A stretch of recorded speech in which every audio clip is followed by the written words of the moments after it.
berbeda dengan cara-cara yang sama, harus berbeda. Nah, kita lihat bahwa era sekarang ini eranya era post industrial society 5.0, bahkan orang bilang ya, bahwa kita ada disrupsi digital, pandemik, apa dan lain-lain. Sehingga diingetin lagi bahwa yang kita lakukan dengan agility itu karena kita ada berubah di tatanan dunia, di era post industrial, di tatanan organisasi, di aktivasi dan tata kerja. That's why kita mesti jadi lebih agile. Nah, di TLE saya sering ketemu sama agilis ya, ahli agilis, ahli agile, namanya Putirto Ali, salah satu tim kami di Local Enablers, berbicara tentang agile. Agile itu mindset, saya selalu ingat dengan pertama kali dia ngomong kayak gitu, karena selama ini kita selalu ngomongin agile itu ngomongin tentang framework cara kerja di dunia industri telekomunikasi atau informatika yang agile, sehingga banyak sekali kawan-kawan kita yang kalau di ngomong agile tuh, waduh capek banget nih. Nah, padahal nggak gitu konsepnya. Padahal agile is a mindset. Yang paling pas banget untuk kita terapkan justru di era sekarang, di era ekonomi inklusif dan kreatif, dan di era kolaboratif. Kemarin kita udah ngebahas tentang era kolaboratif, di mana era itu kalau kita punya perbedaan, bukan artinya memilih A dan B, tapi juga bisa memadupadankan satu dengan yang lain. Sehingga biasanya kita itu maju menjadi sebuah individu yang berperan. Oleh karena itu, sekarang banyak sekali orang-orang di dunia pendidikan sudah mulai menyadari bahwa anak-anak yang kita ciptakan itu tidak lagi sekedar hanya profesi, tapi juga bagaimana kita bisa mengakomodir mereka dengan peranan. Nah, peranan ini biasanya seseorang dengan profesinya kemudian dibingkai dengan kontekstual ruang dan waktunya, sehingga dia bisa mengaplikasikan keilmuannya sesuai ruang dan waktunya, dan dia bisa berdampak dan bermanfaat bagi sekelilingnya. Yang menarik tentang peranan ini mungkin adalah ketika banyak orang melakukan proses-proses di mana menyandingkan antara profesi dan peranan. Kalau dalam literatur dibilang bahwa ke depan itu punya jenis-jenis pekerjaan baru. Tapi kalau saya lebih senang ke depan itu ya orang berperan, di mana kita tuh bisa melabeli diri sendiri dengan apapun yang diinginkannya.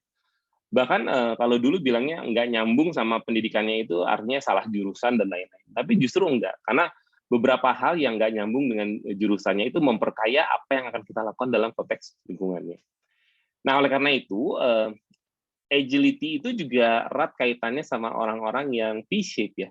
Orang-orang yang P-shape seperti ini. Jadi kalau dulu kita dididik dengan konteks I-shape atau specialist atau dash orang-orang yang generalis, kemudian berkembang menjadi orang-orang yang specialist tapi generalis, tapi sekarang kita malah berkembang menjadi orang-orang yang P-shape, di mana kita punya kemampuan yang generik untuk menghubungkan antara kaki satu dengan kaki dua, antara kompetensi satu dengan kompetensi yang lainnya. Sehingga kita tampil sebagai outcome, sebagai individu yang memiliki kemampuan untuk berperan. Nah, ketika kita pasangkan saja dengan konteks yang spesialis, sekarang rasanya dunia memperkenankan kita untuk memiliki keahlian-keahlian baru yang zaman dulu mungkin nggak bisa dilakukan, apalagi dengan era digital. Sehingga semakin banyaklah anak-anak yang sekarang ini P-shape. Di kampus saya punya program namanya OKK, kami punya program namanya OKK, olah kreativitas, dan juga mentornya menemukan bahwa wah kalau ternyata anak-anak sekarang kreatif banget ya, dia bilang gitu. Kreatif banget anak-anak sekarang ya. Memang itulah cerminan dari mereka menjalani era digital yang mempengaruhi masa kecilnya sampai dengan masa kini, sehingga dia memiliki insight atau pengalaman yang jauh berbeda karena dia punya rujukan yang sangat luar biasa. Sehingga dia tampil sebagai bibit-bibit P-shape kelak. Oke, teman-teman, ini adalah gambar di mana biasanya kita pengen loncat ya, dari comfort zone ke where the magic happen. Nah, dari gambar ini saya ingin memperlihatkan bahwa kita memang perlu punya agile mindset di mana kita bisa melompat kemudian menemukan sesuatu yang baru, where the magic happen. Nah, biasanya where the magic happen ini adanya kayak gini nih.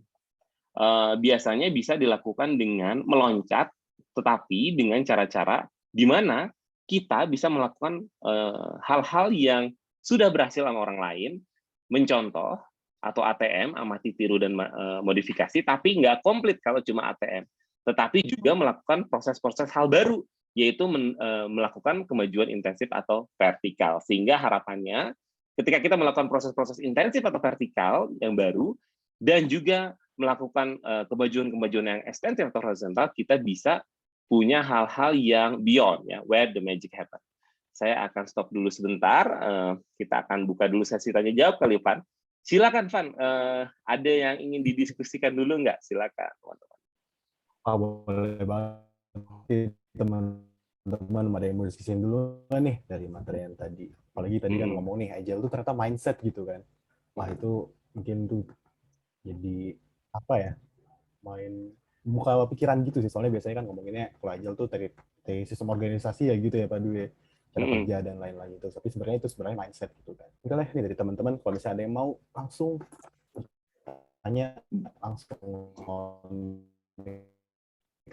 aja atau Boleh ngomong chat banget. nih, setelah aku bacain nggak apa-apa. Oke, boleh banget. Silakan teman-teman kalau mau diskusi. Kalau enggak, kita akan teruskan ya.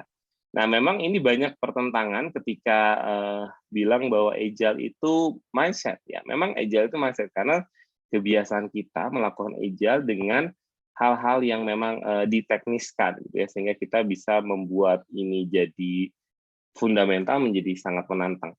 Oke, adakah yang ingin ditanyain dulu? Kalau nggak ada, kita move on ya. Oke. Iya, kayaknya belum sih Pak Dwi, ini Belum kayak lagi ada, masih oke. mencerna gitu kali ya, pencerna pelan-pelan. Nah, kalau gitu saya share screen. Nah, saya akan memberikan ini kali ya, gambar ini, where the magic happen. Tentunya teman-teman udah pernah kenal sama Johari Windows. Saya akan coba memahami ini ya, memahamkan ini, mungkin bisa belajar bareng-bareng. Saya sering banget menggunakan Johari Windows ini untuk memaksa dalam tanda kutip anak-anak untuk menjadi lebih agile, terutama di lingkungan the local universe. Jadi dari The Johari Windows ini kita punya framework berpikir kayak gini. Di Johari Windows ini ada 4 jendela, di mana yang pertama dibagi menjadi 2 area. Pertama adalah open area, yang kedua adalah blind area yang berwarna biru ini. Nah, dalam kuadrannya yang pertama, dia adalah kuadran di mana dia itu tahu pada dirinya sendiri dan diketahui sama orang lain. Jadi dia atau organisasinya itu tahu. Jadi ini adalah open area atau disebut sebagai arena. Kita sebagai individu, karakter atau sesuatu yang dimiliki sama individu atau organisasi yang diketahui oleh dirinya sendiri dan orang lain. Itu open area. Ada juga bagaimana di kuadran yang kedua adalah blind spot atau spot, ya, area tertutup atau terbutakan, ya, di mana area ini adalah di mana diri kita tidak tahu tapi orang lain melihatnya, ya. Jadi kalau misalnya diri kita tidak tahu tapi orang lain melihatnya, itu namanya blind spot. Kemudian ada area di sini, area hidden area. Area hidden area itu ketika orang lain tidak tahu, tapi diri kita tahu. Ya, diri kita tahu, terus orang lain nggak tahu. Itu namanya hidden area. Nah, kemudian ada namanya unknown unknowns. Saya bilang sebagai unknowns area.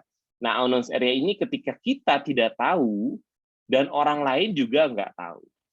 Nah, yang sering banyak dilakukan oleh kawan-kawan di Global Enablers adalah menerjunkan anak-anak untuk ke unknown area. Tapi sebelumnya kita melakukan prosesnya seperti ini. Jika kita tahu apa yang kita inginkan dan apa yang kita punya, kemudian orang lain ternyata tahu dan kita nggak tahu, maka prosesnya adalah feedback. Maka dalam proses agile ataupun beberapa artefak atau meeting dan lain-lain, feedback ini menjadi sangat penting untuk dilakukan proses-proses komunikasi. Sehingga feedback itu sangat bagus untuk membuat diri kita atau organisasi kita menjadi sesuatu yang lebih clear penjelasannya atau penglihatannya karena blind spot-nya tersingkap. Nah, blind spot ini tersingkap jika kita ada feedback. Ada feedback. Oleh karena itu, cara merespon, cara berkomunikasi, meeting-meeting yang efektif, akan membuat kita atau organisasi kita menjadi lebih luas cara pandangnya. Yang kedua adalah ketika kita tahu apa yang pada diri kita atau yang tahu pada organisasi kita, tetapi tidak diketahui sama orang lain, maka itu namanya hidden area. Caranya adalah self-disclosure. Self-disclosure itu adalah keterbukaan. Nah, biasanya kalau kita ada di area sini, menuju ke sini, biasanya kita sama orang lain atau sama organisasi, kalau masih di sini, menuju ke sini, pertama adalah basa-basi. Basa-basi, yang kedua ke sini adalah berbincang, ketiga berkomunikasi ya, yang kelima paling ujung terakhir adalah tingkatannya ini bergagasan. Jadi dari sini tuh basa-basi, kesininya bergagasan. Kalau misalnya kita udah deket sama orang lain, semakin dekat dan kualitas yang makin bagus adalah bergagasan. Jadi bukan cuma sekedar chit-chat, basa-basi, tapi kalau makin dalam itu semakin bergagasan. Itu self-disclosure. Kenapa dibilang basa-basi? Kalau basa-basi itu ya sedikit-sedikit, tapi ya cuma sedikit membuka. Tapi kalau kita semakin dekat sama organisasi lain, berkolaborasi, atau sama individu lain, self-disclosure-nya udah sampai ke tingkat gagasan. Jadi kalau kita mau menggeser hidup kita atau organisasi ke bawah, maka tell. Kalau ini us bertanya, begitu juga dengan organisasi kita.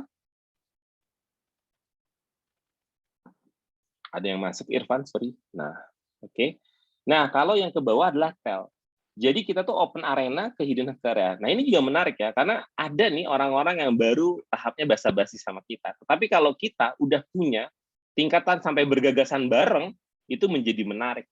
Oleh karena itu, kalau dalam budaya di TLE selalu bilang, yuk kita berideasi, yuk kita bergagasan. Sebenarnya adalah untuk saling memberitahu, agar kita bergerak dari known to others ke not known to others, dan hidden area ini bisa tersingkap. Tapi yang lebih menarik adalah ini juga nih yang melakukan shared discovery. Shared discovery itu adalah gimana caranya kita justru melakukan proses lompat ke unknown or area. Nah, ini yang paling banyak dilakukan oleh The Local Enablers lewat buku-bukunya juga, pernah diceritakan di Jangan Lelah Berproses, ataupun yang dilakukan selama pandemi ini. Kami banyak mengirimkan anak-anak keluar pulau saat ini untuk melakukan proses-proses discovery. Dan shared discovery adalah proses di mana kita berbagi proses discovery bersama dan membuat mereka menerjunkan kepada hal-hal yang benar-benar baru. Dan kemudian menemukan bahwa, wah, ternyata kami bisa melakukan sesuatu yang belum tentu pernah kami pikirkan sekalipun. Nah, ini namanya sebuah hal yang sangat penting untuk kita lakukan dalam proses agility, ketika kita tuh membuka pikiran kita untuk benar-benar mau mencoba terlebih hal-hal yang baru. Jadi kalau misalnya feedback udah biasa, tapi kalau tell juga mungkin lebih luar biasa sampai bergagasan. Tapi kalau ke sini, ini akan sangat luar biasa ketika kita membukakan diri kita dan organisasi kita untuk menyentuh unknown areas, sehingga ada istilahnya shared discovery. Tapi sebenarnya ini juga menarik, kenapa ketika kita ada di era sini, di area not known to others dan unknown area, ternyata kita punya self-discovery. Nah, dengan agility ini ternyata sangat memungkinkan seseorang atau organisasi untuk menemukan self-discovery-nya untuk menjadi individu yang baru, atau organisasi yang luar biasa bagus banget, gitu, atau yang biasa terorganisir untuk melahirkan banyak inovasi. Nah, jangan-jangan kita memang ada di karena kita masih di sini atau di sini, tetapi seperti Tesla atau produsen-produsen inovatif ada di sini nih, ada yang mau loncat ke sini sehingga bisa melakukan hal-hal yang belum terbayangkan dari sebelumnya karena melakukan proses-proses yang inovatif. Jadi the Johari Windows ini dalam konteks individu dan organisasi, saya sangat menikmatinya si the Johari Windows ini. Tetapi untuk organisasi-organisasi yang tidak menjalankan proses feedback, tell, self-disclosure, atau shared disclosure, ini PR nih, karena kita akan menyisakan banyak orang-orang yang susah diajak bergagasan, akan banyak susah yang diajak untuk mendengar sekalipun, akan susah untuk diajak maju sekalipun. Oleh karena itu, kita akan mencoba melakukan proses perubahan, bagaimana organisasi kita bisa mencapai banyak inovasi dengan pergeseran lewat feedback, self-disclosure ataupun shared discovery. Nah, oleh karena itu adalah unknown areas, jadi banyak takut kita tuh untuk melakukan langkah-langkah ke zona tumbuh. Jadi banyak banget ketakutan kita untuk masuk ke zona tumbuh karena kita ada di zona nyaman, apalagi yang kita terjebak di area satu yang jarang melakukan proses-proses feedback atau jangan-jangan jarang juga untuk melakukan proses-proses bergagasan sehingga kita ngerasa nyaman. Tapi memang untuk melakukan proses tahap ke area unknown areas, di mana di situ banyak banget proses inovasi, pintu pertama memang zona ketakutan, di mana kita kurang percaya diri, cari-cari alasan, cari-cari pengaruh orang lain, kemudian kita ya jadi ngerasa takut. Tapi memang enggak semuanya perjalanan, ketika perjalanan itu masuk ke unknown area itu berjalan mulus. Kadang-kadang kita melakukannya dengan harus melakukan proses jurang yang cukup dalam. Ya. Ini adalah zona kebodohan mungkin ya, atau zona belajar sebenarnya.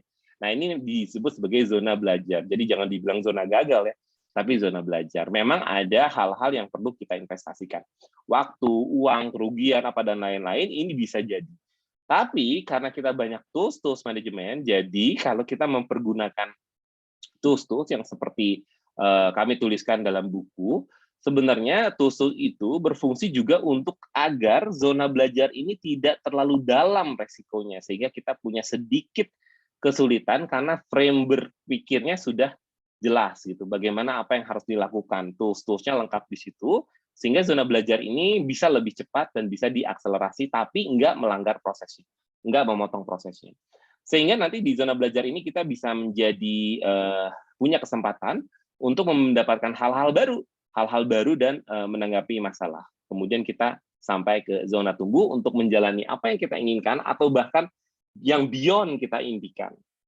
Karena biasanya yang di unknown area biasanya nggak pernah sempat terpikirkan ketika kita melakukan proses eksplorasi. Sampai sini ada yang ingin ditanyain dulu atau mau berbagi pengalaman sama organisasinya? Boleh banget loh, silakan.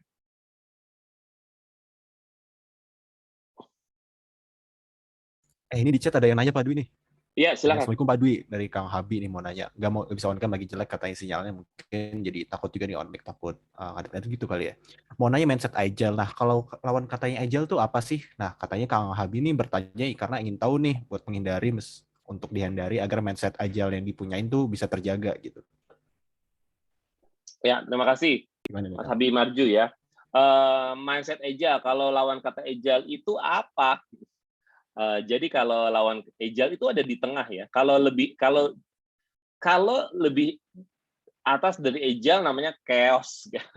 Kalau chaos gitu, itu jangan sampai chaos juga. Jadi kalau dia di tengah agile tuh, jadi kita cukup taktis itu chaos. Nanti kalau teman-teman nggak agile itu bisa chaos itu juga nggak boleh. Tapi kalau statis juga nggak bisa stabil.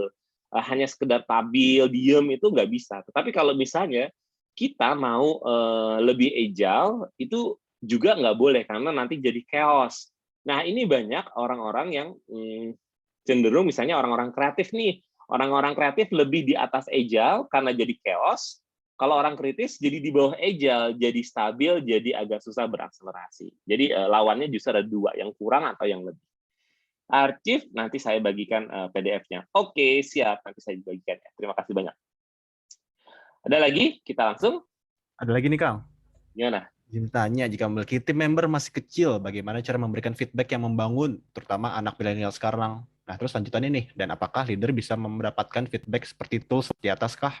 Tuh. Mungkin ngomong dulu nih tentang feedback kalau misalnya timnya kecil.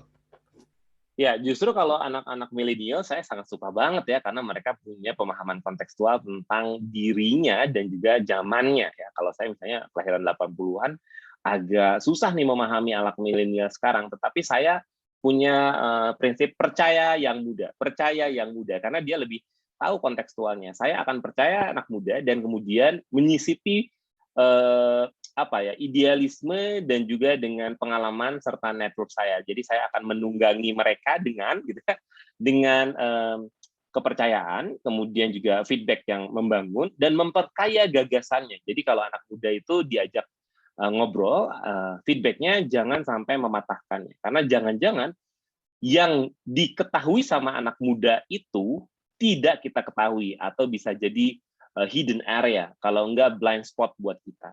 Oleh karena itu, ketika kita ketemu sama anak muda, silahkan ditanyakan saja atau enggak details. Jadi kita bisa masuk ke area blind spot atau ke hidden area-nya, jadi bisa lebih terbuka.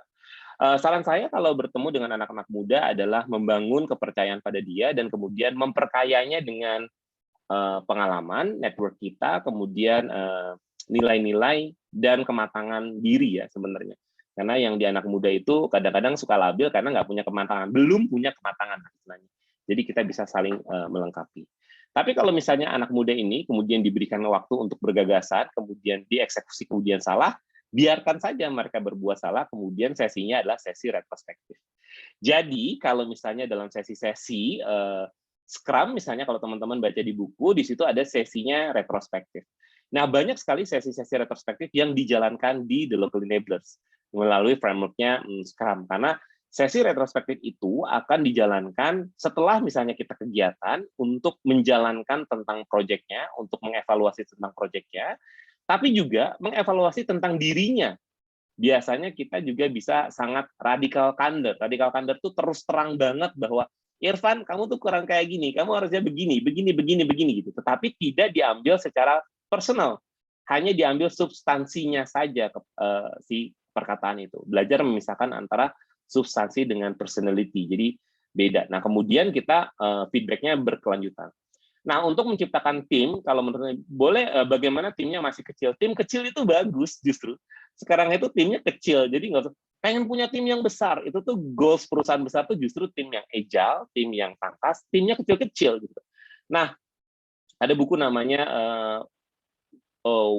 One Company ya kalau salah. Ini ngomongin tentang perusahaan yang kecil. Jadi perusahaannya itu nggak apa-apa kecil, tapi high impact. Nah, bagaimana kita, sebenarnya pertanyaannya adalah bikin tim kita itu compact, agile, lean, dan juga tetap inovatif. Nah, itu tuh dirawat dengan goals yang tepat. Kemudian yang kedua adalah menyelaraskan pada setiap hari, setiap minggu, dan setiap bulan, apakah pencapaian kita udah nyampe goals atau belum. Yang ketiga, melakukan proses-proses retrospektif, baik tentang pekerjaan dan individunya. Kadang-kadang kalau di organisasi yang lama, itu susah kalau ngomongin tentang individu karena ngerasa nggak sopan untuk mengkritik tim yang lebih tua apalagi gitu ya, karena memposisikannya sebagai hierarkis. Tapi kalau dalam proses organisasi yang network, organisasi yang nggak hierarkis, organisasi modern, kita sangat open sama feedback. Justru feedback ini sangat akan membangun organisasi dan individunya. Oleh karena itu budayanya adalah budaya feedback, baik tentang individunya ataupun tentang proyeknya. Jadi memang ini bisa dilakukan dengan teknik-teknik pertemuan, bisa sehari 15 menit, ya. Kemudian seminggu itu ada weekly meeting 1 jam, dan bulanan biasanya 1-2 jam. Tujuannya adalah untuk membahas seberapa jauh lagi kita mencapai goals kita. Itu mudah-mudahan bisa menjawab ya.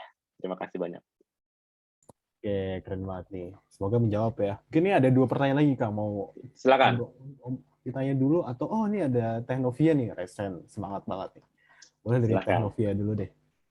Silakan Mbak Novia, halo. Terima kasih Pak Dwi, jumpa lagi. Lagi. Kembali di sini. Ya, jadi gini Pak Dwi, curhat nih ceritanya. Ya, Mama Dede dong ya, curhat dong gitu teman-teman. Oke, silakan. Tentang anak muda nih gitu kan.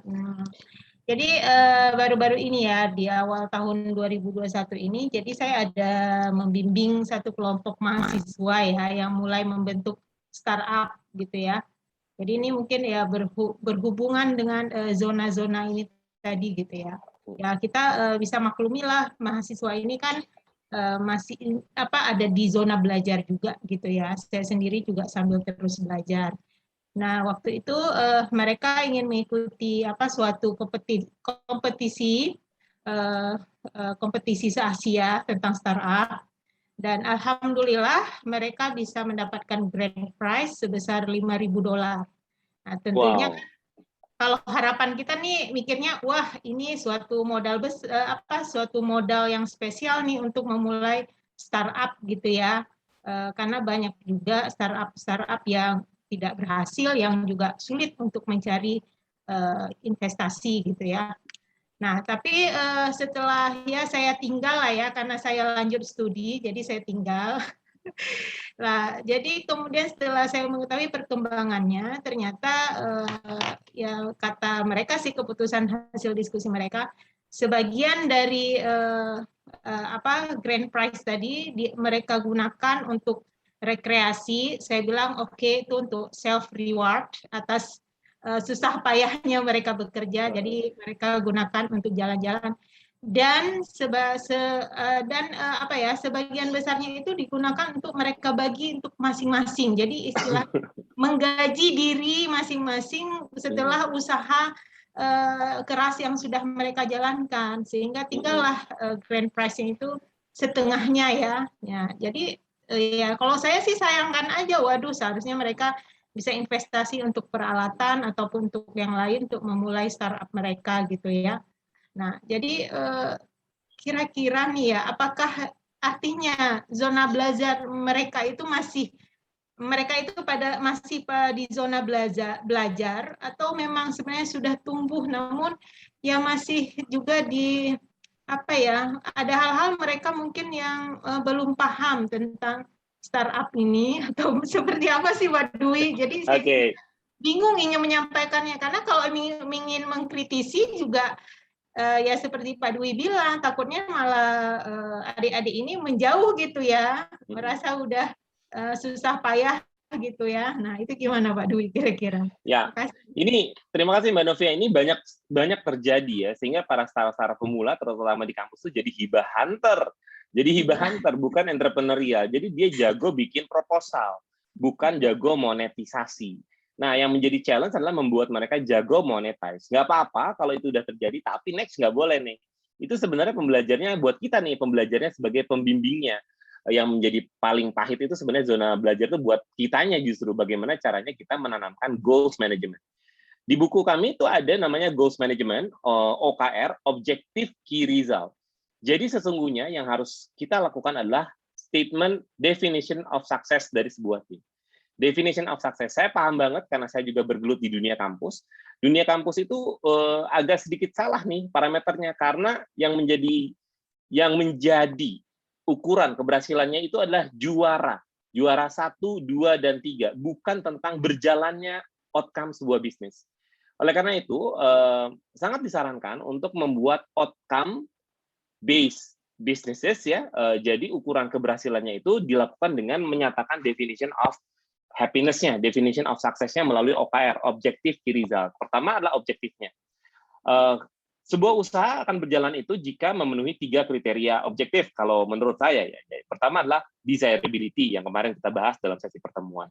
Desirability itu seberapa laku produknya, seberapa diinginkan. Yang kedua adalah visibility. Visibility itu kelayakan ya, tetapi lebih simpel lagi adalah timnya bahagia dan produktif. Gitu yang menjadi yang kedua. Yang ketiganya adalah viability. Keuangannya lancar dan bisa dikelola dengan baik. Nah, itu menjadi 3. Jadi kita kayak main juggling gitu antara desirability, visibility, dan viability. Oleh karena itu, dalam membimbing anak-anak startup ini, baiknya ditetapkan dulu objektif kita. Sehingga objektifnya itu bukan juara, tetapi ketika kita mendapatkan hibah grant, baiknya dilakukan bukan juga untuk melakukan scale up misalnya, tetapi proses akselerasi terhadap objektif yang sudah kita tanamkan. Jadi kalau misalnya objektifnya dalam 3 tahun kita bisa menjadi sebuah bisnis yang punya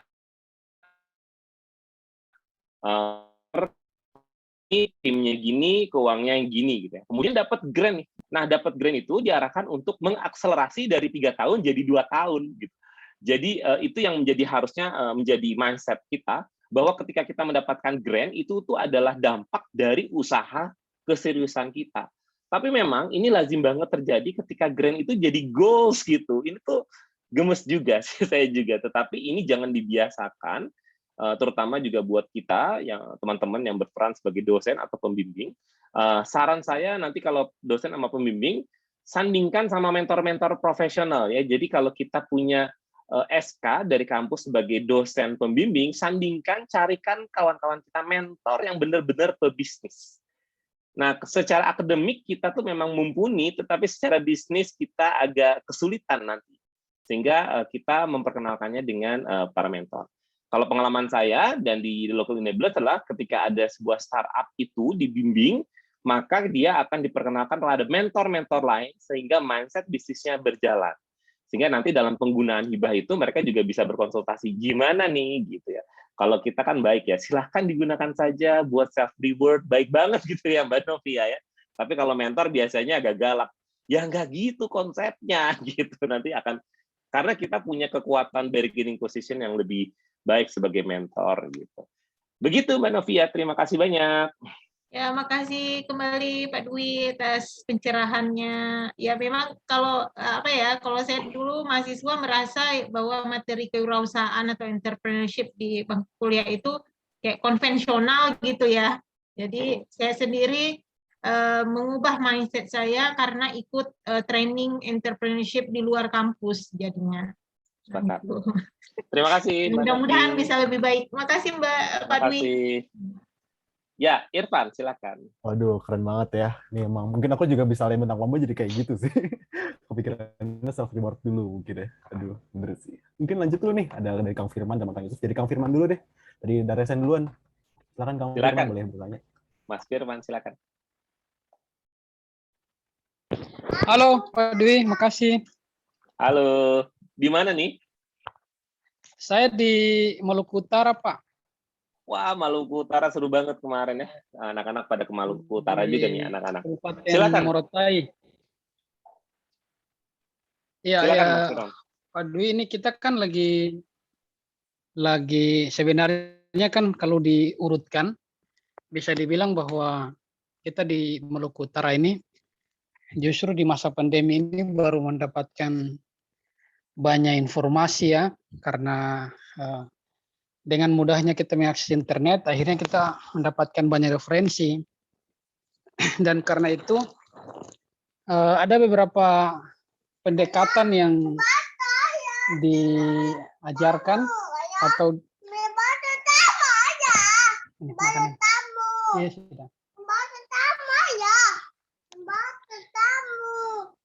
yang coba dikembangkan ini apakah bisa diterapkan di kita terutama di daerah-daerah. Kita kan lagi bangun organisasi dan organisasi ini dari awal apakah mau disusun strukturnya kecil tapi memperkuat di kolaborasi atau di kemitraan atau menyusun struktur yang besar tapi kita akan kesulitan di manajemen tim. Dan faktanya karena kita menyusun organisasi dengan struktur yang agak gemuk, banyak orang, dan di dalam organisasi itu tidak semuanya memiliki pikiran terbuka, banyak dan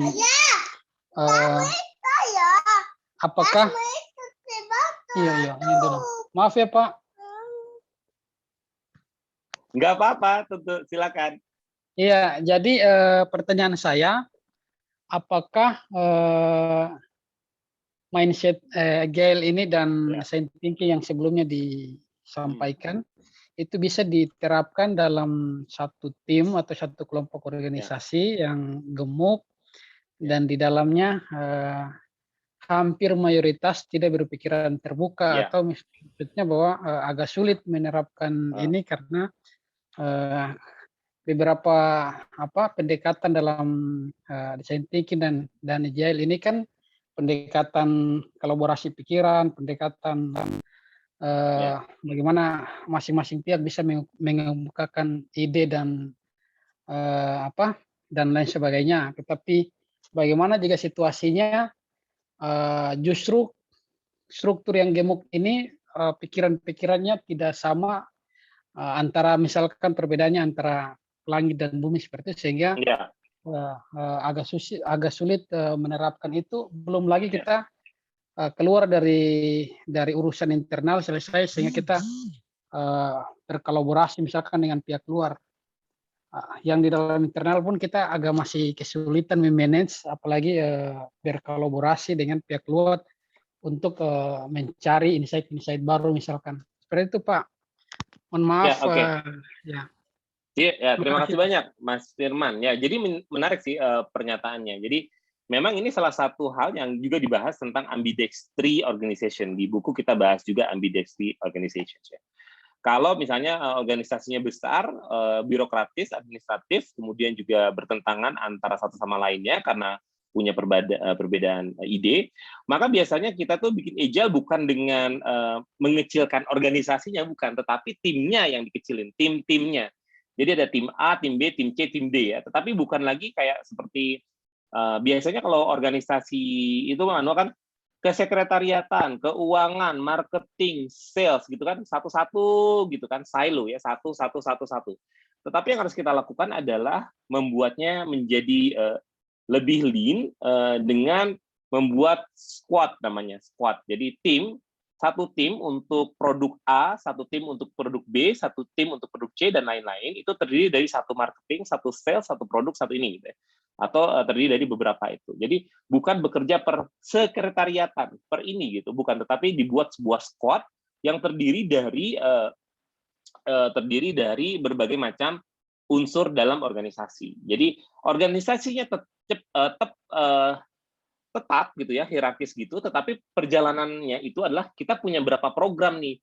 Program unggulannya apa nih? A, B, C, D gitu. Nah, nanti si program A, B, C, D itu terdiri dari organisasi bagian A, B, C, D dikumpulin jadi sebuah squad. Nah, biasanya kayak gitu. Dan jangan lupa sarannya adalah memandu dengan tim pemandu, yaitu coalition guide. Jadi kalau misalnya teman-teman pengen melakukan proses perubahan, bikin tim pemandu. Tim pemandu itu adalah tim yang memiliki yang sudah dilatih sama leaders biasanya, yang punya visi yang sama, yang punya narasi sama, yang punya inisiatif dan energi yang sama, kemudian ditempelkan di situ sebagai coalition guide. Jadi pemandu. Jadi selain tim squad yang terdiri dari self-organized team tadi, ditambahin satu tim pemandu untuk memastikan mereka tuh berada pada arah yang sama. Kalau dalam Scrum itu juga bisa ada namanya Scrum Master dan lain-lain. Nah, itu memang ada secara teknis bagaimana caranya bukan mengecilkan organisasi, tetapi membuat organisasi bekerja secara network di kelompok-kelompokan, biasanya jadi buletan gitu. Oke, Mas. Gitu ya Mas Firman. Jadi bukan mengecilkan organisasinya, tetapi membuat produk tim biasanya, produk tim. Jadi A, B, C, D timnya, tapi terdiri dari berbagai macam lini. Makasih Pak Dwi. Makasih Mas Firman. Berikutnya ya, Irfan. Kita Boleh nih, next dulu ya. Oke. Lanjut dulu, silakan Pak Dwi. Lanjut dulu ya. Nah, makasih banyak. Jadi jangan dipecatin ya organisasinya, tetapi cara kerjanya sebenarnya yang jadi harus direkayasa. Nah, Agile itu menjadi menarik. Ini salah satu rujukan dari The Design Thinking Playbook. Saya menemukan ini adalah hal yang sangat pas banget. Si Agile mindset itu adalah kemampuan kita untuk menjadi pembelajar yang terus-menerus atau cognitive agility, menjadi personal dan profesional yang agile, yang bisa beradaptasi secara personal dan juga profesional. Saya kira tadi ceritanya Bang Firman itu adalah konsep professional agility di Maluku Utara, bertahan dan makin bagus itu ternyata itu adalah cerminan dari professional agility. Kemudian juga change agility, kemudian social agility. Change agility adalah kemampuan kita untuk berubah, social agility adalah kemampuan kita untuk beradaptasi dengan lingkungan masing-masing. Bisa kita bayangkan bahwa sebuah organisasi itu tidak tiba-tiba agile ya, tapi sebuah organisasi itu harus diberikan kesempatan untuk tumbuh menjadi, dan nggak ada batasnya, terus-terusan aja, karena perubahannya akan tetap ada. Jadi kita berubah terus-terusan dan kita beradaptasi terhadap perubahan. Oleh karena itu, perkawinan antara kemampuan kita belajar terus-menerus dan juga kemampuan mengembangkan personal dan profesional biasanya namanya punya kemampuan analytical atau divergent thinking. Kemarin kita ngomongin tentang divergent thinking. Kemampuan tentang mendengar, kemampuan mau ke area-area yang hidden part, yang tadi yang ada di Johari window ya, ke kanan, ke kiri, atau ke diagonal gitu. Sehingga biasanya perkawinan antara personal sama profesional dan juga change agility itu biasanya mendapatkan individu-individu atau organisasi yang bisa berefleksi dan beradaptasi. Kemudian dari sini kita bisa mengawinkan antara change agility dengan social agility, maka dia akan punya kemampuan inovasi dan kolaborasi. Kalau kemampuan social agility dicampur dengan cognitive agility, maka dia akan punya kemampuan communication and career networking. Kita bisa bayangkan sebuah organisasi dengan kemampuan critical thinking yang canggih, yang kemudian bukan hanya untuk peka saja, tetapi juga bisa bergagasan, ya, divergent thinking, kemudian bergagasan, kemudian kita bisa reflect dan adaptasi, kemudian kita bisa berinovasi dan kolaborasi, kemudian antara organisasi dan di dalam ataupun di luar bisa komunikasi dan career networking, kita bisa lihat organisasi kita makin agile gitu karena kita punya kemampuan keempat nih. Tapi jangan lupa bahwa ini tuh diterapkan di organisasi pembelajar. Artinya pasti kita akan menemukan tim-tim, anggota tim yang masih fixed mindset. Tapi nggak apa-apa, itu adalah bagian yang lumrah. Ketika ada dalam bagian tim kita, masuk golongannya entah itu skeptical, laggards, late adopters, atau early adopters atau inovator, karena inovatornya justru sedikit. Saya kan kawan-kawan yang hadir di sini adalah golongan inovators yang jumlahnya cuma 2,5% biasanya kalau mau melakukan proses perubahan, sehingga biasanya perubah itu merasa kesepian. Kemudian jangan sampai tersesat sih sebenarnya, kesepian itu jangan sampai masuk ke konklusi bahwa wah saya useless gitu. Jadi jangan sampai buru-buru karena proses inovasi sendiri bertumbuh dan diberikan kesempatan untuk belajar. Bagaimana caranya mengelola energinya? Ini sering banget dikatakan sama teman-teman saya. Gimana sih TLE dan Dwi itu mengelola energinya? Ngelola energinya itu tetap pakai OKR, Objective Key Result. Sangat penting untuk fokus pada goals, untuk tidak lelah pada hal-hal yang di luar goals, sehingga kepala kita hanya mikirin apa yang ada di kepala kita, goals-nya kemana. Gitu. Jadi nggak usah khawatir karena proses membangun sebuah perubahan, dalam membangun proses kemampuan agility ini juga adalah tentang time horizon-nya. Karena kita kadang-kadang jadi capek karena time horizon-nya lupa untuk disematkan dalam proses perubahannya. Nah, menjadi agile itu menjadi penting karena kadang-kadang kita itu suka salah dalam menentukan simpul-simpul pembelajarannya. Sebenarnya belajar agile itu di mana sih? Belajar agile itu ada 4 tempat ya. Jadi memang untuk mempercepatnya, kita itu harus di mindset. Oleh karena itu, mindset itu paling baik tempat belajarnya adalah di organisasi pembelajar. Nah, kalau mau jadi agile, memang organisasinya juga diarahkan untuk bertransformasi.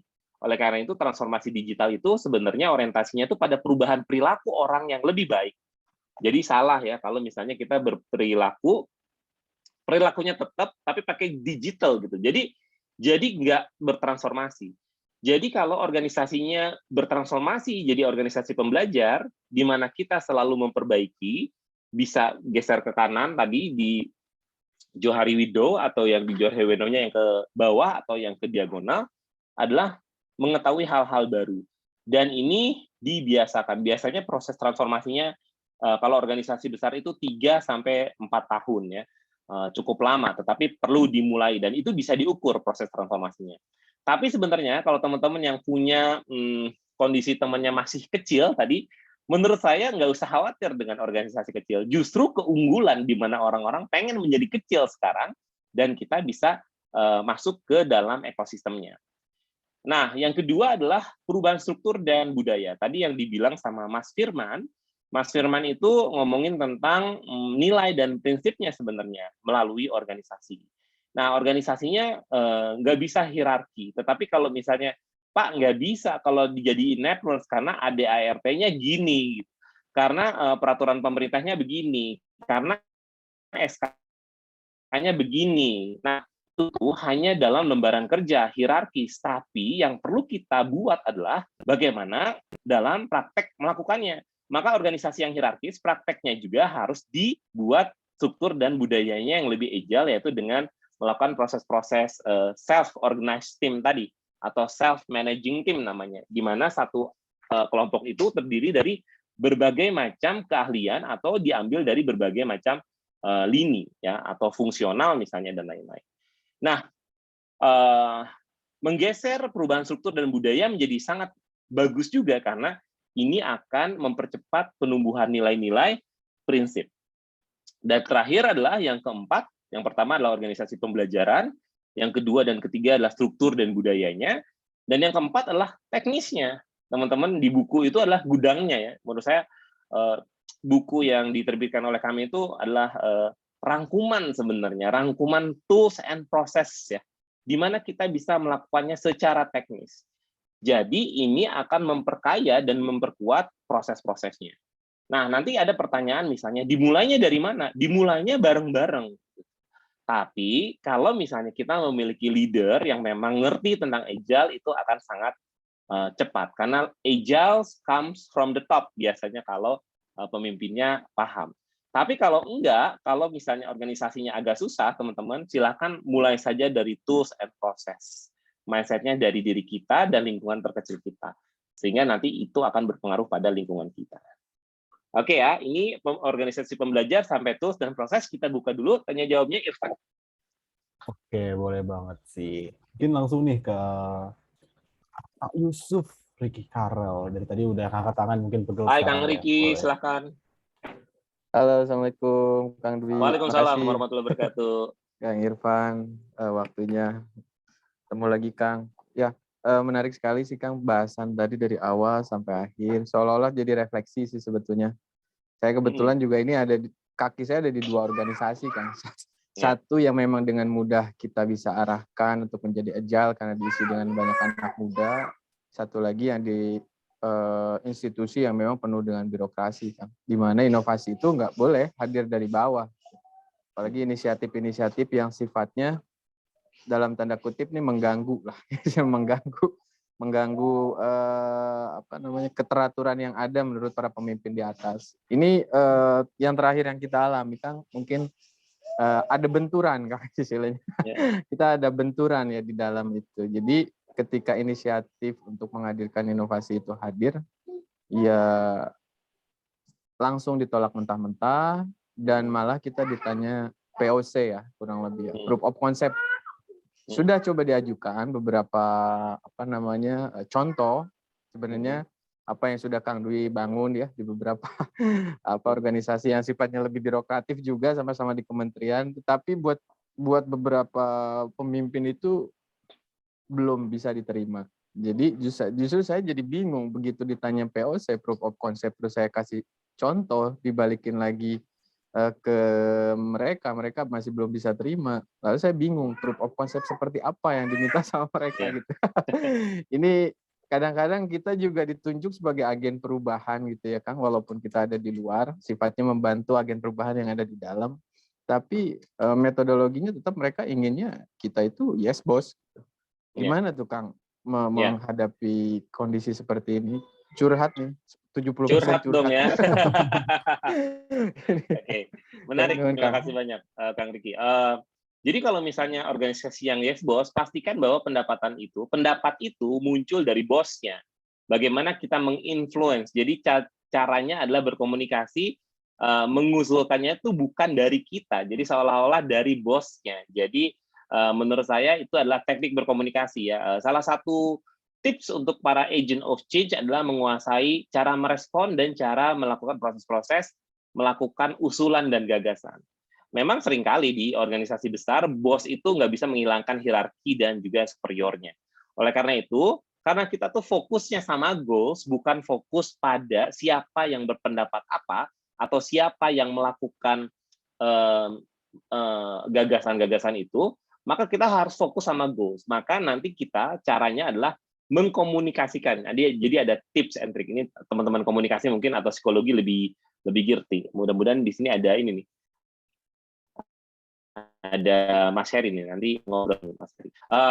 Jadi kita mengemukakan bagaimana caranya bahwa gagasan itu masuk seakan-akan dari pimpinan gitu. Kalau misalnya kayak gitu. Sehingga nanti cara komunikasinya juga adalah dengan ngopi, dengan hal-hal yang ini jangan di rapat-rapat yang terlalu high tension ya. Jadi perlu ada kayak gitu. Dan yang kedua adalah horizon waktu. Tetap adalah salah satu hal ya. Ketika pengalaman kami bagaimana menembus kebijakan nasional untuk melakukan proses-proses perubahan signifikan dalam proses-proses pembelajaran di kampus-kampus, itu berantem juga gitu 2 bulan pertama, tetapi ternyata itu butuh waktu 4 bulan. Dan memang kita perlu ekstra energi, tetapi dibagi menjadi beberapa waktu ya. Oleh karena itu, kalau misalnya teman-teman mau menggagas, baiknya diajak workshop aja. Diajak workshop. Kalau misalnya ada workshop bareng, sehingga nanti akan terasa bahwa simpulannya itu dipahami bersama. Nah, itu pelan-pelan biasanya bisa menggugah ya, bisa lebih baik dan inklusif. Nah, itu bisa dicoba Kang Riki, bisa pakai caranya lebih panjang lagi waktunya, cara komunikasinya, cara responnya sambil ngopi, atau ketika kita mendapatkan penolakan, secara personal juga saya sering banget mendapatkan penolakan, maka itu adalah feedback baik buat kita nih. Feedback baik. Jadi sama tim nanti ngerumusin, tadi ditolak, gitu. Gimana nih caranya berikutnya? Jadi maju dengan cara yang berbeda. Jadi nggak usah khawatir, tetap maju, tapi caranya harus berbeda.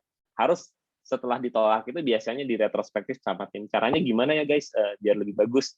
Nah, itulah proses-proses. Jadi fokuslah bukan sama personal, tapi sama substansi. Jadi fokusnya itu sama pimpinan yang kira-kira dia memiliki pemahaman lebih baik atau enggak setelah approach-nya kita ganti strateginya.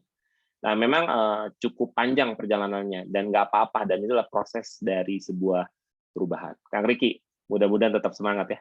Semangat Kang. Boleh minta OKR-nya ya Kang, yang sudah ya untuk tadi timeline 3 bulan ya Kang Dwi bilang ya. Dengan proses objektif boleh. Objektifnya biasanya kita dibagi menjadi 4 ya, OKR. Kalau misalnya kita bertujuan untuk menaklukkan dalam tanda kutip sebuah kebijakan, itu dibagi menjadi 4, dan kita juga harus berstrategi karena itu dijagi 4, dijadiin tangga Q1, Q2, Q4. Pertemuan pertama hasilnya apa? Retrospektif. Kedua hasilnya apa? Retrospektif. Ketiga apa hasilnya? Dan keempat harusnya bisa jadi karena prosesnya nggak kita langsung tembak. Nah, biasanya kegagalan karena kita langsung nembak, Kang. Dan kita nggak punya goal dan strateginya. Jadi santai aja. Jadi menurut saya kalau tentang itu harus tetap bersrategi. Q1, Q2, Q4 goals-nya. Jadi nanti di bulan keempat misalnya kita punya pemahaman. Jadi itu distrategikan juga. Siap. Nuhun Kang Dwi, nuhun pisan. Makasih banyak. Oke, next ya teman-teman. Ini yang sempat kemarin ya, kalau tidak salah saya sempat bilang, atau nggak ada ya, kayaknya belum ada. Nah, bagaimana caranya kita menghadapi kesenjangan digital? Nah, buku-buku yang dituliskan itu adalah tools ya, banyak tools banget, framework berpikir. Bagaimana caranya kita berubah dari perusahaan tradisional ke digital company, atau organisasi tradisional ke organisasi digital. Saya banyak banget mengalami kendala memang di bagaimana caranya mentransformasikan organisasi, atau misalnya saya karena berkecimpung di dunia pendidikan, banyak organisasi yang menjadi perusahaan digital dalam arti digitalisasi ya, bukan bertransformasi menjadi digital transformation gitu, sehingga lupa bahwa orangnya nggak digeser si mindset-nya. Beberapa pertemuan dengan beberapa institusi ini memang cukup panjang untuk menggeser pengembangan orientasi produk ke pengembangan orientasi konsumen atau ke user centric. Teman-teman kalau baca design thinking itu cukup challenging nih, ngubah mindset kita dari produk centric ke user centric. Yang pertama adalah kalau kamu atau kita mau bergeser dari perusahaan tradisional ke digital, yang pertama, titik pertama adalah pengembangan orientasinya produk ke design thinking mindset atau co-creation dan juga pengalaman solusi. Beberapa kali proses mentoring saya sama beberapa kawan startup itu cukup challenging, bahwa kalau membuat pitch deck misalnya, bikin pitch deck itu kok nggak user centric sih, kok nggak user centric, itu cukup panjang ya. Jadi nggak bisa cuma sekali pertemuan kayak sekarang, itu bisa 5-6 kali kita bertemu sampai teman-teman itu paham bahwa ini user centric loh. Nah, user centric adalah salah satu hal yang paling penting untuk mengubah mindset ya. Jadi pastikan bahwa kita itu adalah orang atau individu yang berorientasi pada manusia. Berorientasi pada manusia. Bukan berorientasi pada output, tapi pada outcomes. Pertama, pengembangan berorientasi produk ke mindset design thinking, co-creation, dan solusi dari konsumen. Makanya yang sesi pertama adalah ngomongin tentang design thinking. Design thinking itu user-centric banget. Nah, kalau teman-teman pengen mengembangkan inovasi, kalau user-centric udah pasti itu inovatif. Karena hasil-hasil yang dihasilkan itu pasti engage sama problematikanya, pasti tervalidasi, pasti disukai orang kalau caranya dilakukan. Oleh karena itu, catatan yang kemarin adalah ketika kita banyak belajar design thinking tapi tidak diaplikasikan dalam kehidupan keseharian, ini jadi masalah juga karena kita senang belajar tapi nggak diaplikasikan gitu. Salah satu contoh misalnya kalau saya rapat sama teman-teman ya yang di atas gitu, oh saya apa nih nggak punya jabatan apapun. Nah makanya proses design thinking workshop-workshopnya dibawa seneng tuh teman-teman yang di atas itu sehingga dia menyenangkan rapatnya sehingga menghasilkan produk-produk yang inklusif. Nah pertama ya mindset design thinking. Ada yang ingin tanyain dulu nggak dengan mindset user centric ini? Seperti kemarin kita ngasih contohnya yang Ibu Rofiatun ya. Ibu Rofiatun, kemudian Tokopedia bikin produk, sehingga Tokopedia-nya itu jangan sampai, kalau dalam proses berempati, jangan bawa-bawa jaket, jangan bawa-bawa kepentingan Tokopedia-nya, jangan bawa-bawa kepentingan organisasi kita. Benar-benar jadi Bu Rofiatun. Definition of success-nya apa? Definition of happiness-nya apa dari seseorang itu? Sehingga kita tahu, oh ternyata definition of success-nya itu adalah Bu Rofiatun ingin memiliki rumah yang penuh cinta. Jadi problem statement-nya apa? Bagaimana caranya Ibu Rofiatun memiliki rumah yang penuh cinta? Itu problem statement yang sangat human-centric. Sehingga kita nggak terjebak dengan bikin aplikasi, bikin program kredit, bikin ini yang nggak ke user-centric. Kalau kita udah tahu problem statement-nya secara user-centric, biasanya kita jadi tahu apa yang harus dikontekstualisasikan dari organisasi kita. Jadi kalau kita tahu problem statement-nya, maka kontekstualisasikanlah dengan kepentingan organisasi kita, jangan organisasi kita duluan gitu. Itu yang pertama. Yang kedua adalah tadi pertanyaannya Kang Riki sama Mas Firman tentang hierarki silo yang tradisional. Ini juga jadi challenge untuk kita karena banyak juga memang pemimpin-pemimpin secara struktural itu belum tahu bagaimana caranya menerjemahkan organisasi yang hierarki menjadi agile. Padahal ini tuh nggak perlu menggunakan kayak apa ya, seperti SK apa dan lain-lain yang terlalu administratif sebenarnya. Hanya tercermin dari pola kerja. Jadi menyandingkan organisasi yang hierarkis dengan program kerjanya, kemudian membuat tim yang mengawal setiap program kerja dengan tim yang self-organized atau self-managing. Self-managing itu terdiri dari beberapa komponen dari berbagai lintas divisi yang kemudian berorientasi agar produk atau proyeknya berjalan. Itu namanya agile dan kolaboratif transversal. Itu struktur hierarki dan silo. Kemudian yang ketiga adalah selama ini mungkin kita fokus sama uniqueness, sama pangsa pasar. Padahal sekarang itu udah mulai ke network, menggunakan dampak dari manfaat berjejaring. Kita berada di luar lautan digital, di mana kita udah nggak bisa lagi fokusnya tuh sama uniqueness kita, tetapi menjadi uniqueness kita menjadi salah satu puzzle untuk bisa melakukan proses-proses berkolaborasi dengan puzzle-puzzle yang lainnya, sehingga kita memiliki dampak dari manfaat berjejaring. Jadi kalau kita bikin bisnis model, biasanya dilengkapi dengan nomor keempat. Nomor keempat biasanya adalah fragmentasi keterlibatan dari stakeholders dan pengguna perantara.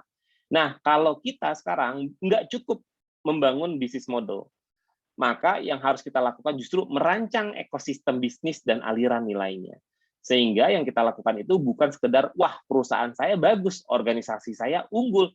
Nggak gitu lagi konsepnya, tetapi perusahaan saya unggul nih, dan kita harus kolaborasi sama ekosistem yang mana, biar lebih bisa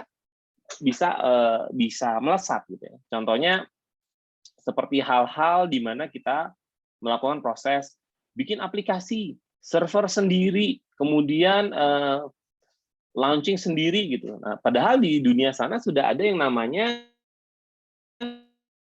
ekosistem. Nah, kadang-kadang kita ngerasa bahwa ada hal-hal yang masih berada di pola pikir masa lalu, yaitu bagaimana caranya kita bisa unggul. Justru yang sekarang itu, yang unggul itu adalah yang paling dekat dengan konsumennya, yang paling dirindukan sama konsumennya, yang paling dicintai sama konsumennya. Jadi teringat sama pertanyaannya Mbak Novi tadi ya, Mbak Novia, tentang anak-anak. Saya sering banget bertanya tentang kampus misalnya. Kalau kamu besar nanti punya putra-putri mau disekolahin di sini nggak? Gitu pertanyaannya. Selalu kayak gitu. Nanti jawabannya ada, oh, mau gitu ya. ada yang enggak. Nah, nanti kita lihat proporsinya, mana yang mau, mana yang enggak.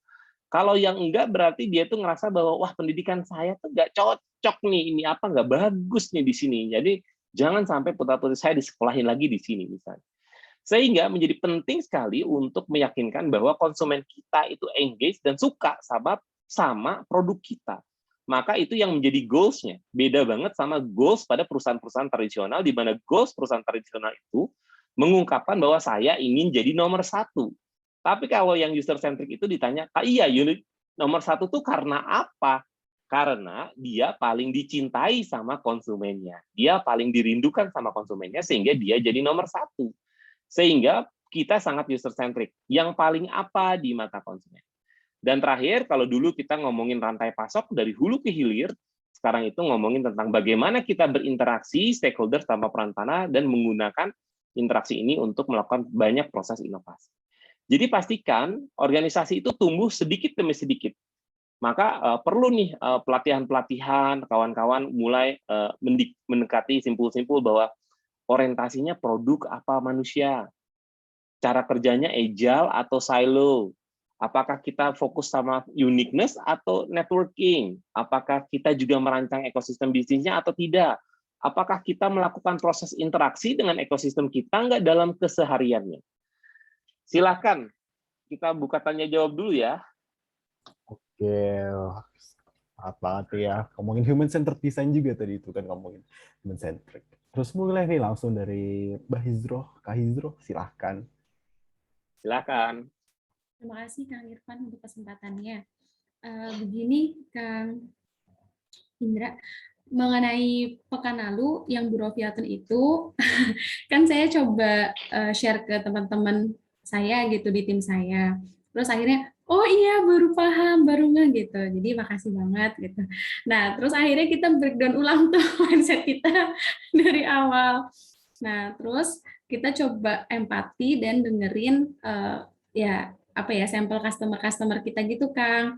Nah terus kita nemuin beberapa parameter problem. Nah terus sampai akhirnya kita nemu problem of statement. Nah setelah itu selesai problem of statement, habis itu kita bingung ngapain lagi karena habis itu oh berarti setelah kita nemu problem of statement itu nanti selanjutnya kita bikin suatu produk yang bisa nge-solve parameter of problem tadi. Apa gimana ya, apa semua ini banyak, soalnya parameter of problem itu makin beda orang makin banyak gitu loh Kang, walaupun problem of statement-nya itu sama gitu. Gimana ya? Problem statement-nya kalau boleh tahu boleh nggak? Boleh. Di-share nggak di sini? Apa tuh? Boleh. Karena emang pengen fokus ke women empowerment ya Kang. Jadi ke perempuan-perempuan gitu kan. Terus ini nanti kalau salah dikoreksi aja kan. Ini tidak sekedar menjadi perempuan, tapi ingin menjadi perempuan yang bermakna. Wih, mantap. Parameternya apa aja? Parameternya, benar ya, ini banyak nih kan. Yang pertama itu pengen bisa dekat sama orang tua, jadi berbakti sama orang tua gitu loh Kang. Yeah. Gitu. Soalnya banyak, maksudnya waktu itu sampelnya itu pada galau gitu, udah kerja sih di luar kota, udah dapat kesempatan kerja sih di yang bagus gitu, tapi kok kayaknya ini benar nggak sih masa ninggalin orang tua kayak gitu-gitu loh Kang. Terus yang kedua, pengen tetap punya pemasukan finansial yang tercukupi. Di sini sih kemarin orang-orang pada bilang pengen yang cukup aja, nggak yang banyak-banyak kok, yang penting cukup kayak gitu. Terus habis itu mereka juga pengen bisa tetap bisa jalanin passion mereka atau hobi, karena memang mungkin karena nggak terlalu happy akhir-akhir ini ya, jadi teman-teman cewek tuh pada nggak sempat untuk menjalanin passion mereka gitu loh, atau mungkin mereka memang belum tahu sebenarnya passionnya apa. Terus habis itu parameter yang keempat, pengen lebih tahu gitu loh Kang tentang komunikasi bahasa cinta gitu ke orang tua.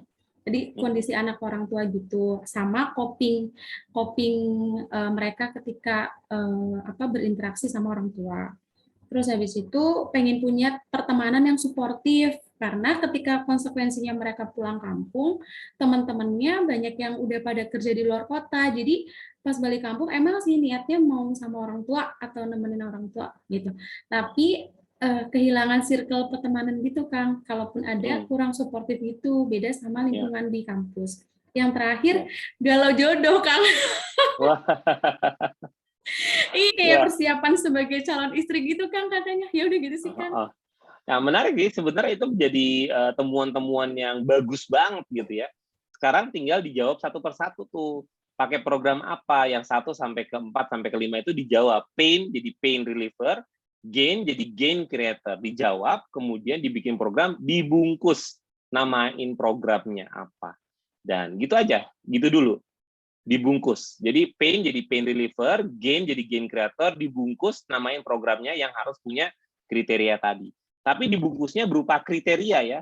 Dibungkusnya itu jadi kriteria. Jadi bukan nggak punya tempat parkir dikasih lapang parkir gitu, bukan kayak gitu.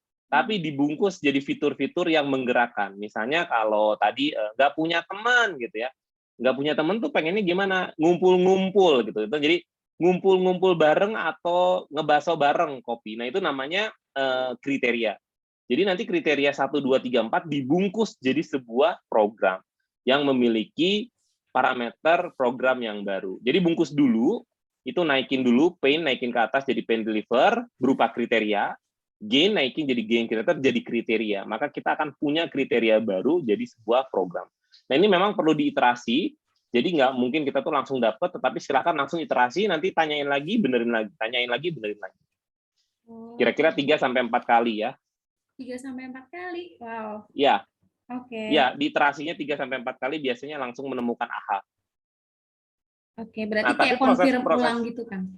Ya, confirm ulang di retrospektif sama timnya. Nah, biasanya proses-proses retrospektif inilah sebenarnya bukan goals-nya bukan hanya mendapatkan program yang cemerlang, tetapi juga menjadikan organisasi kita sebagai organisasi pembelajar karena kita diajak untuk bergagasan.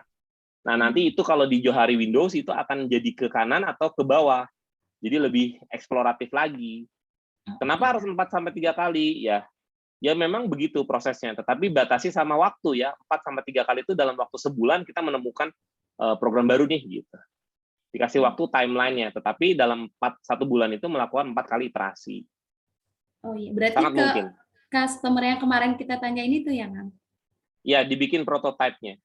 Oh, oke. Nanti kalau ke konsumen jangan pakai tangan kosong, bawa prototipe. Oke. Iya. Siap. Iya, kalau enggak nanti dia bingung. Jadi prototipenya fungsional aja, pakai kertas, karton, apa dan lain-lain ditanyain, divisualisasikan. Nah itu prosesnya 4 kali. Kan kita ingin melahirkan hasil yang benar-benar inovatif kan. Jadi memang konsekuensinya memang harus iteratif. Kalau nggak iteratif kita nggak mungkin, karena kita bukan dewa yang kemudian tiba-tiba jreng langsung the magic happen kan nggak bisa. Harus iteratif. Oke.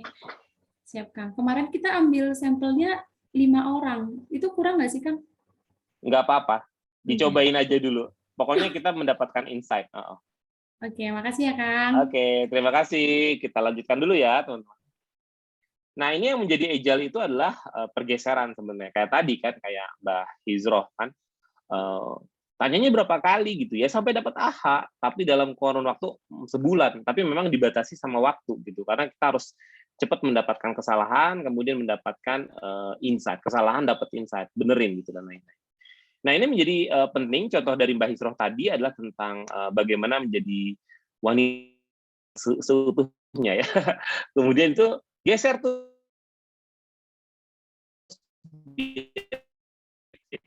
Tapi kalau kita dapat tentu itu dihasilkan dari value sama benefit. Emang enggak? Mas, Agak putus-putus Pak Dwi. Mungkin boleh diulang sedikit nih habis dari perempuan tadi, perempuan seutuhnya terus selanjutnya gitu. Dulu sebentar. Oke. Nah itu tuh adalah tentang bagaimana kita shifting ke purpose ya. Shifting ke purpose itu menjadi penting karena konsekuensinya tuh iterasi. Memang yang paling susah dalam agile design thinking itu iterasi. Tetapi justru ini harus dilakukan karena itu akan membawa insight. Kita nggak bisa dapat moonshot ya langsung gitu dapat hal yang bagus. Dibandingkan itu iterasi 1 sama iterasi 4. Wah, ternyata jauh banget ya.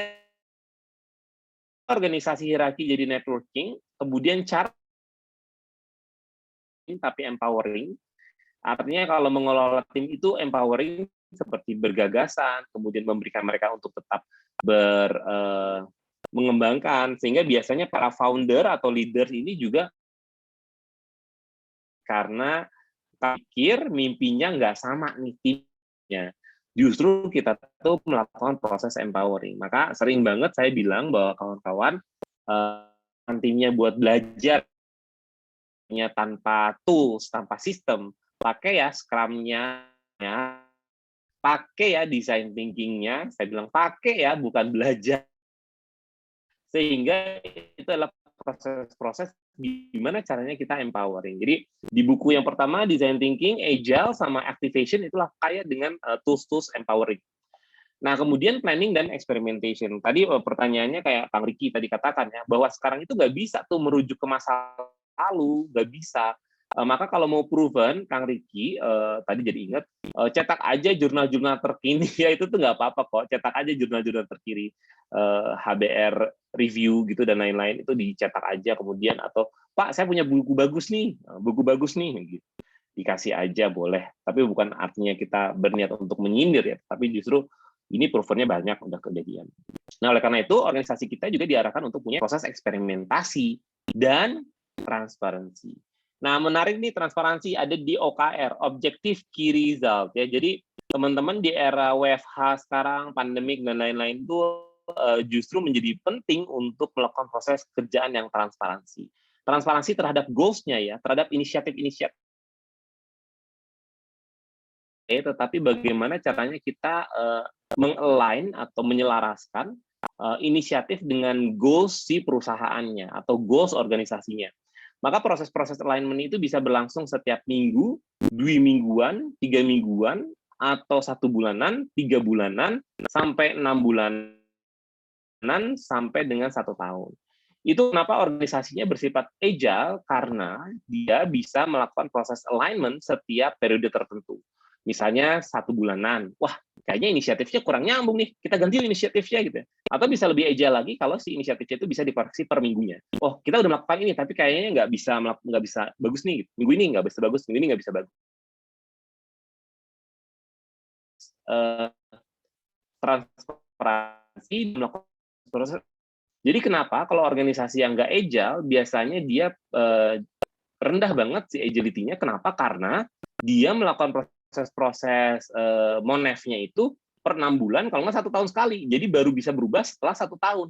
Biasanya udah nggak bisa nih, perencanaannya udah masuk, jadi nggak bisa dirubah lagi. Nah, itu tuh kurang agile. Tapi organisasi yang agile itu adalah yang setiap minggu atau setiap bulan, wah inisiatifnya kurang nih. Jadi kayaknya kita harus perbaiki. Nah, gimana si startup ini bisa agile? Karena dia nggak perencanaannya tahunan, kemudian monef-nya tuh di akhir tahun, kemudian tiba-tiba kita tahu, wah kita kayaknya loss nih.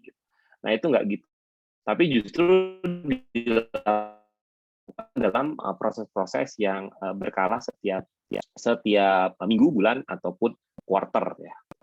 Nah, kembali ke cara berpikir, ini cara berpikir agile itu menjadi penting sekali karena konteksnya itu konteks digitalisasi ya. Ini adalah gambar yang saya tambahin dari sumbernya sebenarnya pakai digital thinking. Karena design thinking itu sangat erat dengan kreativitas ya, lateral thinking.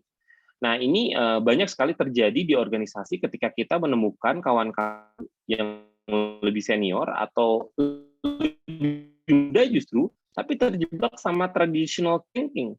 Traditional thinking. Kenapa? Kita harus maklum karena kita sebagai digital thinkers ya, digital thinkers itu menjadi paham bahwa mereka belum aware nih sama konsep-konsep digital thinking, karena sesuatu yang seharusnya bisa terwujud itu belum nyampe dalam cara berpikirnya. Ya memang nggak apa-apa, itu jadi sebuah proses. Oleh karena itu, dalam sebuah proses transformasi memang kita perlu membawa organisasi kita dengan berlatih secara terus-menerus bahwa perubahan dilakukan di atas perubahan yang dilakukan bahwa shifting dari traditional logic ke digital. Jadi kalau dalam traditional logic itu kayak labirin, kalau dalam lateral thinking atau kreatif itu melipir, dalam digital thinking itu dia melompat atau dia satu A ke B. Bisa dibayangkan ketika kita melakukan proses-proses ini menjadi penting untuk melakukan reframing terhadap agenda zaman ya. Oleh karena itu, agile itu penting, basicnya dikenalkan lewat si design thinking. Karena justru dengan design thinking kita akan jadi ngerti si berpikirnya untuk agile dan juga lean. Dalam pengembangan produk misalnya, bagaimana kita memahami user seperti yang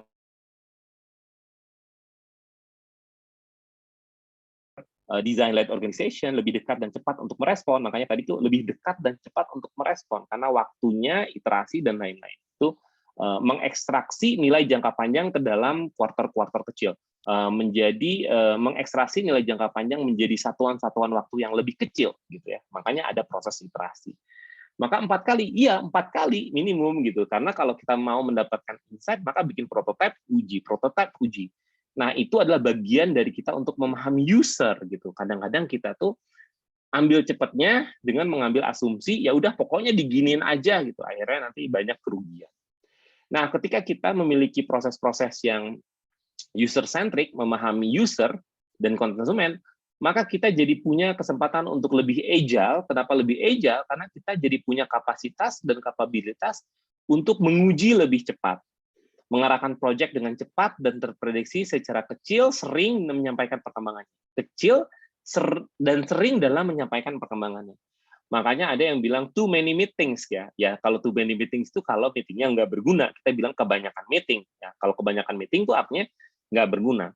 Tapi justru sering dan kecilnya itu harus berguna kalau dalam agile. Makanya sangat ringkas pertemuan-pertemuannya. 15 menit, kamu udah ngapain? Kemarin belajarnya apa? Apa yang bisa dibantu? Apa yang harus kita kurangin? Apa yang harus kita tambahin? Apa yang harus kita stop? 15 menit sehari gitu. Kecil. Kemudian di ujung minggu kita ngomong, udah nyampe mana? Bener nggak kita selaras sama goals kita? Hambatannya apa? Apa yang bisa dibantu?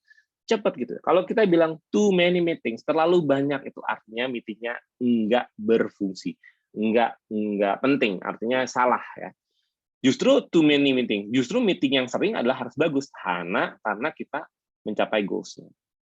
Nah, agile ini juga menjadi menarik karena mengarahkan tim kita buat punya jiwa kolaboratif gitu ya. Kemudian kerangkanya pakai digital. Nah, upaya kolaboratif ini nggak semua orang paham, nggak semua orang matang dengan kemampuan kolaborasinya. Jadi berikanlah kesempatan tim kita untuk menjadi kolaboratif atau menjadi lebih kolaboratif, tapi dipakai tools-toolsnya juga. Dan kemudian dengan agile ini menjadi menarik karena kita bisa memitigasi si resikonya lebih kecil karena kita tuh ngukur ke jarak goals kita sama apa yang sudah kita lakukan. Jadi meeting-meeting itu bukan tentang targetnya gitu, bukan tentang udah berapa target kita. Justru kalau dalam design thinking, agile atau OKR yang kita kembangkan, itu dalam buku dijelaskan bahwa ada 3 ukuran penting. Desirability, produknya, ngomongin tentang target penjualan, target pendapatan. Yang kedua adalah visibility, bisa nggak cara teknis dilakukan, timnya happy atau enggak. Yang ketiga adalah viability tentang uang ya, tentang uang, aliran, dan pendapatan. Jadi desirability, visibility, dan juga viability. Artinya resiko itu bukan tentang kerugian pasarnya itu nggak didapat, nggak bisa jualan, tetapi juga resiko itu terdapat pada tim kita, bubar nggak nih? Jangan-jangan kan kebanyakan kalau organisasi tradisional itu targetnya segini, tapi nggak dibahagiakan juga timnya, dan nggak ngerti juga timnya, akhirnya timnya bubar.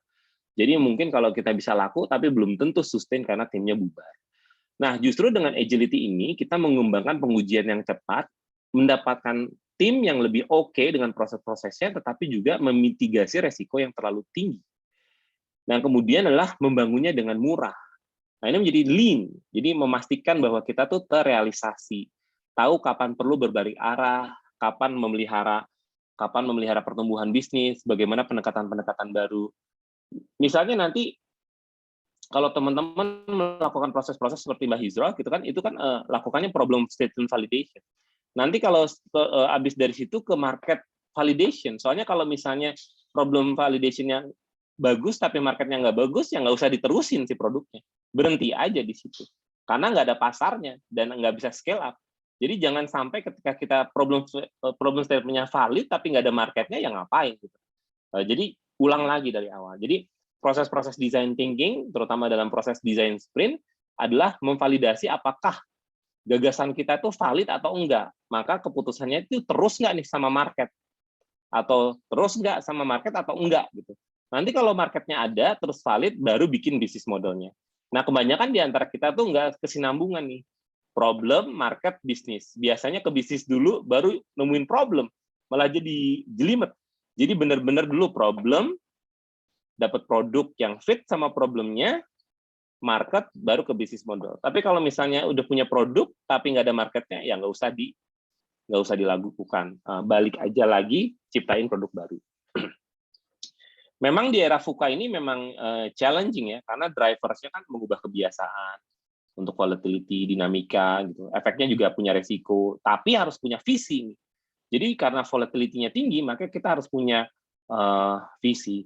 Uncertainty-nya juga sangat tinggi ya, karena biasanya diakibatkan oleh nggak bisa diprediksikan sekarang, tiba-tiba tidak diketahui. Oleh karena itu menjadi lean ini salah satu penting untuk memitigasi resiko lebih tinggi. Nah, uncertainty dihadapi dengan understanding, pemahaman yang lebih luas, complexity karena itu bawa banyak korelasi, kemudian goals-nya adalah untuk mengatasi complexity adalah clarity, fokus utama, fleksibel, dan kreatif.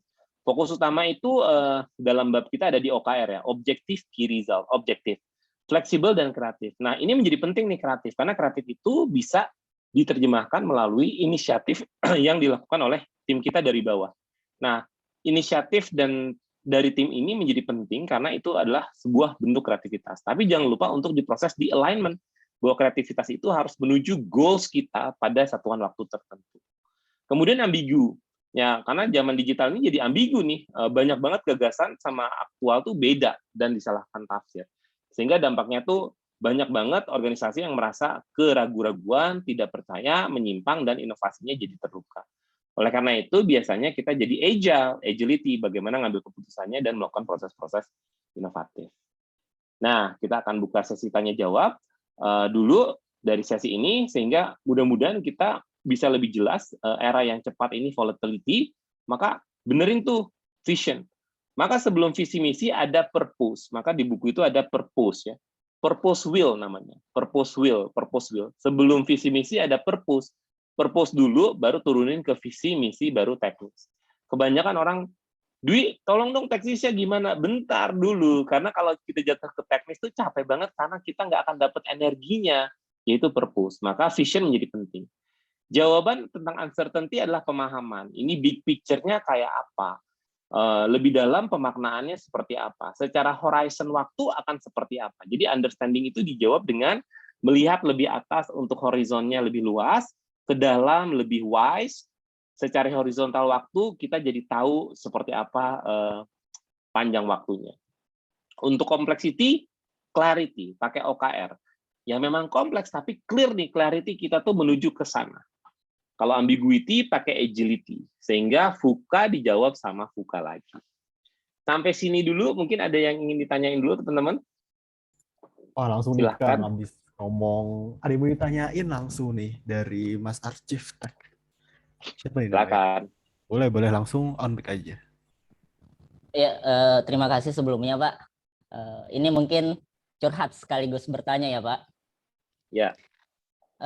Sebelumnya kan saya juga sedang membangun tim, dan timnya itu dunia maya ya basisnya. Dan ada sedikit keraguan karena ketika kita berbicara struktural berarti kan kita berbicara hierarki Pak. Berarti kalau hierarki instruksi itu dari atas ke bawah. Nah, terkadang ketika kita menggunakan metode hierarki otomatis kan mungkin si bawahan-bawahan ini beranggapan bahwa kita diktator karena instruksinya kan terarah dari atas ke bawah. Nah, cuman berdasarkan uji cobanya, Pak, ketika dia semacam hierarki seperti itu, kerjanya jauh lebih rapi karena kita maksudnya sudah bagi dia berdasarkan departemen tertentu. Nah, cuman masalahnya adalah ketika metodenya hierarki, terkadang dari departemennya itu kurang kreativitas karena dia terbiasa dengan instruksi. Cuman ketika kan Bapak tadi bercerita tentang agile ya, kurang lebih pemahaman saya tentang kebebasan. Nah, setelah saya uji coba lagi, Pak, dengan metode kebebasan, maksudnya kebebasan di sini kita membiarkan setiap departemen itu kreatif sendiri dengan apa yang dia mau lakukan. Dan itu berjalan, Pak, kegiatannya tetap berjalan, hanya targetnya, timelinenya sering molor dan apa ya, karena bedanya kan kalau kita menggunakan metode hierarki kan disiplin mungkin lebih tepatnya, Pak. Tapi ketika kebebasan itu karena kita mau friendly, berteman, bersahabat, mereka bahagia sehingga tidak ada tekanan. Tapi ternyata masalahnya mereka timeline itu jadi molor. Nah, kira-kira bagaimana pertimbangannya Bapak ini untuk memaksimalkan supaya saya berharapnya memang menggunakan agar organisasinya itu bahagia dengan user friendly lah, berteman gitu, bersahabat. Cuman ketika timelinenya molor kan ini masalah juga, Pak. Mungkin begitu pertanyaannya, Pak. Ya, makasih banyak. Nah, ini menarik ya, karena hierarki sama proses yang inisiatif. Jadi justru kalau dalam menggunakan teknik Scrum atau OKR itu justru kita nggak akan molor harusnya. Harusnya justru bisa mempercepat, karena proses-prosesnya itu, inisiatifnya itu akan berakibat pada key result. Jadi tetapkan saja key result-nya secara periodik gitu ya. Jadi misalnya kalau kita punya goals, tetapkan dalam 4 satuan waktu, 4 sprint gitu, kemudian kita bikin objektif key result-nya. Jadi si key result-nya itu ditempelin pada setiap program-programnya, kemudian dibagi menjadi 4 satuan waktu. Nah, biasanya kalau kita melakukan proses-proses retrospektif, kemudian bisa 1 sprint, itu biasanya kita melakukan proses retrospektif bukan tentang kamu harus ini, kamu harus ini, kamu harus ini, tetapi tentang kamu udah ngapain, hasilnya apa, lebih baik apa, lebih enggak gitu ya. Nah, memang perlu proses sih untuk bertransformasi dari hierarkis menjadi yang agile, itu karena butuh proses yang pembelajaran, ada proses pembelajaran, pasti ada molor-molornya gitu ya, atau enggak istiqomah, atau misalnya kalau daily meeting misalnya adalah hal-hal yang sering kali terjadi itu pas daily meeting itu terlambat, karena kita tuh rapatnya cuma 15 menit, kemudian dia telat 10 menit. Nah, biasanya di situ ada punishment, ada reward.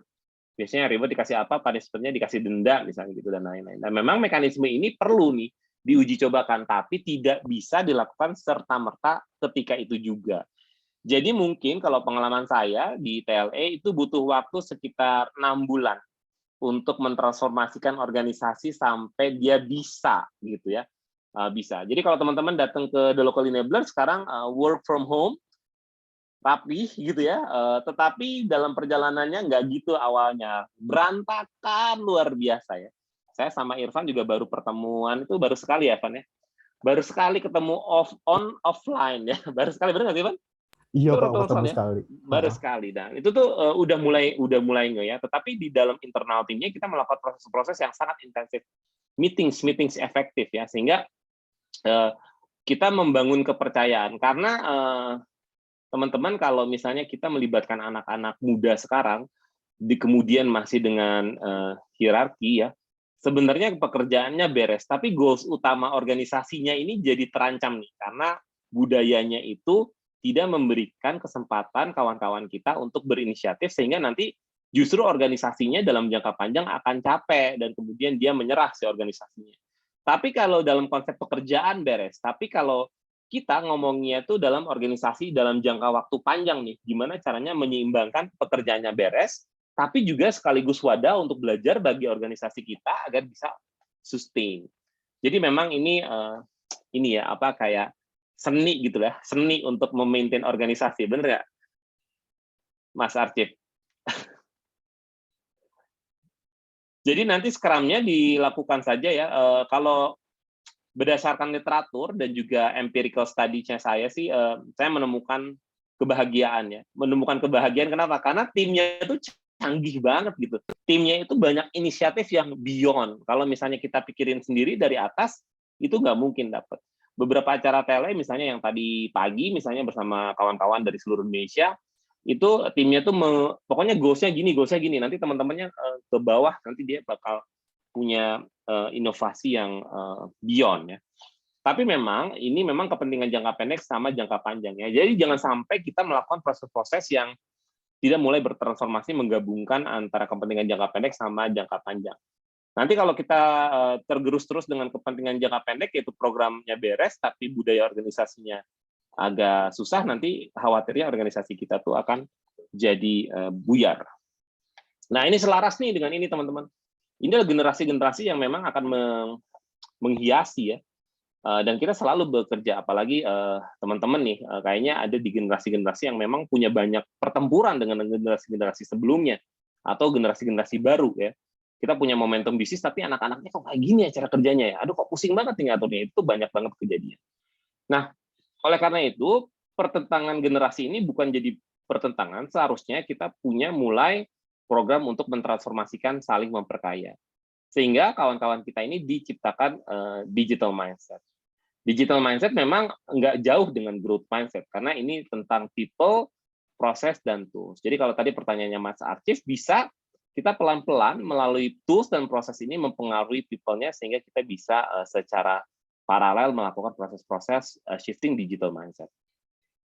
Memang kalau dibilang digital mindset adalah sama dengan growth mindset, ya memang sama ya, tapi konteksnya adalah lingkungan digital.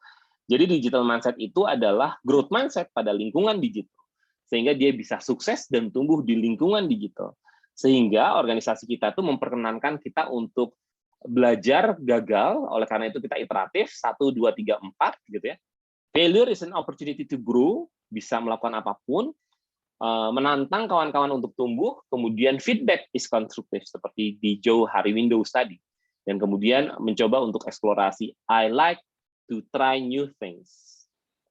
Oleh karena itu, ini menjadi penting, ini selaras dengan pertanyaannya Kang Riki, kemudian Mas Firman, kemudian juga Mas Archif, ini kayak gini. Ini di bukunya Kotter, teman-teman, di bukunya Kotter tahun 96, sama tahun 2014 tuh beda banget isinya, sangat beda banget. Walaupun penulisnya sama. Di tahun 2014 dan di tahun 1996, di mana itu belum masuk era industri, revolusi industri, dulu kalau perubahan itu dilakukan secara episodik di zaman dulu. Dan ini kan 96 tuh baru-baru kemarin ya, sekali 20 tahun, 30 tahun kemarin gitu. Dan ini udah beda banget gitu. Episodik menanggapi atau mempengaruhi cara episodik dengan cara terbatas dan berurutan. Jadi harus ini dulu baru itu. Nah, biasanya itu organisasi masa lalu.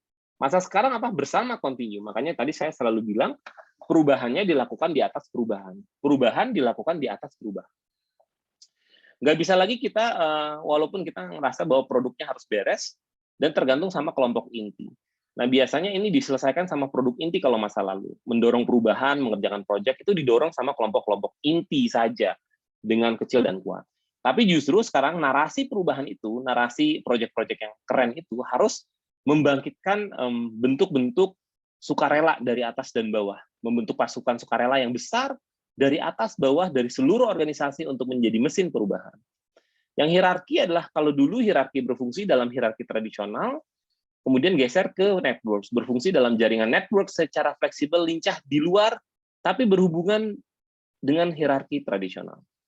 Kemudian kalau masa lalu adalah fokus pada melakukan satu hal yang sangat baik secara linier dari waktu ke waktu, tapi kalau sekarang tuh mencari peluang dan mencari momentum. Sehingga erat banget era digital ini bukan lagi mencari momentum aja, tetapi membangun momentum.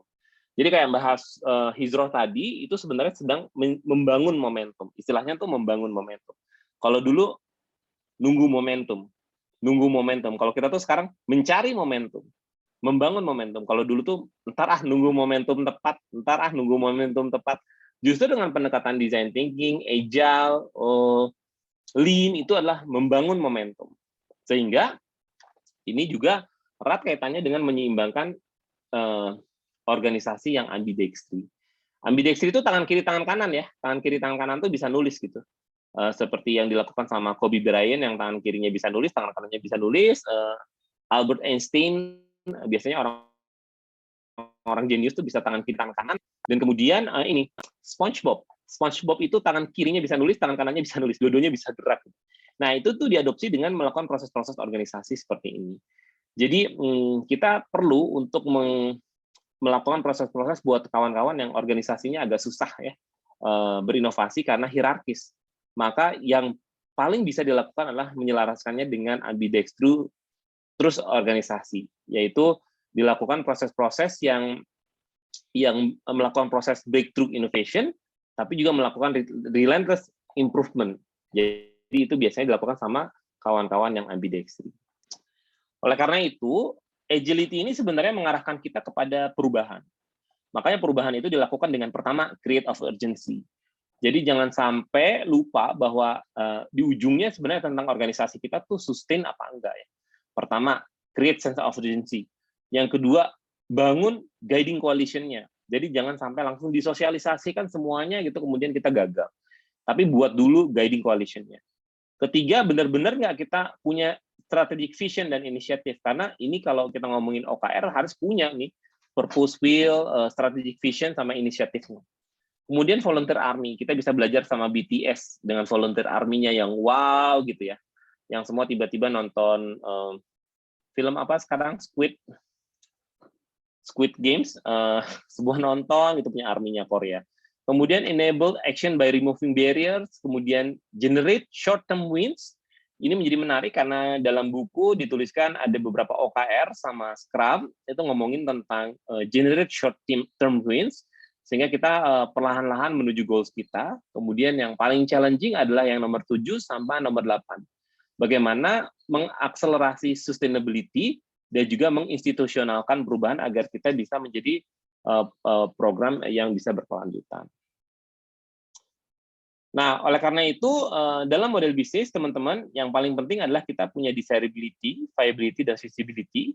Harapannya kalau kita bisa main juggling secara baik, desirability, feasibility, dan viability itu bisa jadi adaptability. Jadi memang adaptability itu kalau ketiga aspek ini bisa dijalankan secara baik dengan benar. Oleh karena itu biasanya timnya itu challenging, timnya itu sangat challenging karena membangun tim yang jadi the winning team itu perlu happy process, tapi keadaannya ketika happy process itu biasanya dalam proses membentuk tim, ada berantem-berantemnya, ada normingnya, ada performingnya, ada adjourning. Jadi memang dinamika ini menjadi penting sekali untuk jadi proses pembelajaran karena tim kita itu harus jadi tempat yang bagus buat bekerja. Tim kita juga harus punya jalan yang jelas untuk sukses. Tim kita juga harus punya capaian tujuan yang konsisten. Nah ini tools-nya adalah OKR, Objective Key Result, yang minggu depan ya kita akan bahas tentang OKR ya. Pertemuan berikutnya tentang OKR secara detail kita bakal main pakai My Robot sampai kita punya impian bahwa bukan cuma tentang tempatnya yang bagus yang bisa menyuarakan orang-orang buat bersuara, memiliki jalan yang jelas dengan transparan dan juga tujuan yang konsisten. Ini ada tools-nya OKRs. Dan memang kayak gini cerita Mas Archif ya dan juga Kang Riki dan teman-teman lain bahwa proses perubahan itu memang ada disrupsi, ada denial, ada resistance, ada anger, ada bargaining, ada depression, ada testing, ada komitmen. Kemudian ini menjadi dinamika. Mungkin teman-teman ada yang masih di sini gitu, tapi itu hal yang sangat dinamika. Yang bisa kita lakukan adalah melandaikan prosesnya. Jadi nggak terlalu dalam gitu, melandaikan, tapi proses-proses ini harus bisa tetap berjalan ya.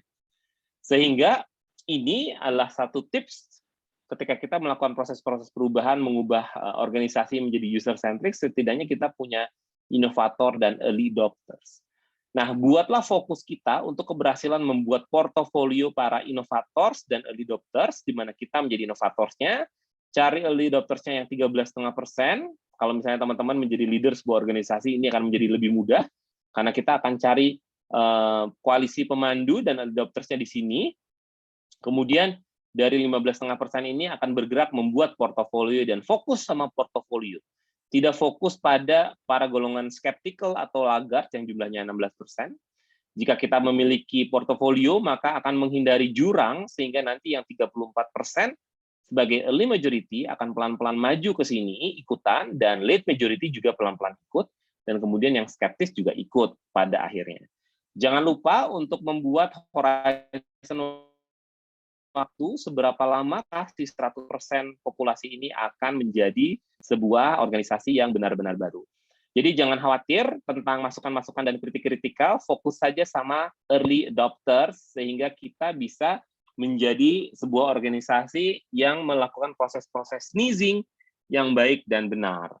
Jadi sneezer punya simpul pemandunya, kemudian disebarkan sehingga kita mencapai visi yang lebih luas di satu titik di depan.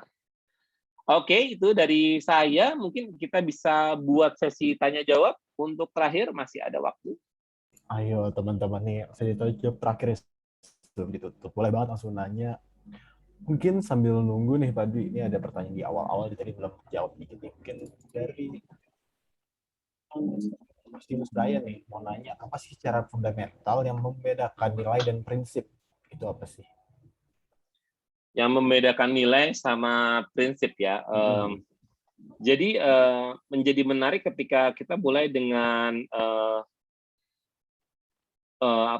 mindset dulu ya. Mindsetnya adalah cara pandang kita melihat sesuatu, yaitu mindset, dan itu menjadi penting sekali. Apakah tadi dikatakan produk sentrik kah atau user sentrik kah? Nah, kemudian kita turun ke value sama value sama prinsipal, benar nggak sih? Iya, benar Kak. Oke. Perbedaan antara prinsip sama value sebenarnya menjadi penting ketika kita melakukan proses-proses yang kalau dalam konteks nyatanya, kalau misalnya saya ya, kalau prinsip itu adalah sesuatu yang kita sepakati sebagai benang merah gitu ya. Prinsipnya ini, sehingga nanti kita itu tidak terjebak sama hal-hal yang terlalu detail di SOP-in gitu. Prinsipnya menguntungkan, bahagia, kemudian bebas gitu ya, kreativitas, prinsip gitu. Tapi kalau nilai-nilainya bertanggung jawab, menghargai orang lain dan lain-lain, itu jadi sangat berbeda ya. Tapi prinsip dan value ini menjadi menarik karena kalau kita nggak fokus sama prinsip sama value, nanti kita akan terjebak sama SOP yang terlalu detail ke teknis, sehingga kita nggak membuat organisasinya menjadi lebih kreatif karena kita terlalu banyak SOP. Sehingga yang harus dilakukan itu, karena dalam OKR misalnya, objective key result, biasanya kita mencapai goals-nya ini, objektifnya ini, tetapi inisiatifnya itu tidak didetailkan sampai A, B, C, D, E, F, G gitu, tetapi ada prinsip yang harus kita pegang, bahwa prinsipnya A, B, C, D, maka teman-teman bisa berkreasi dengan kreativitasnya dengan dasar-dasar prinsip itu. Gitu. Oke, mantap ya. Semoga udah terjawab nih.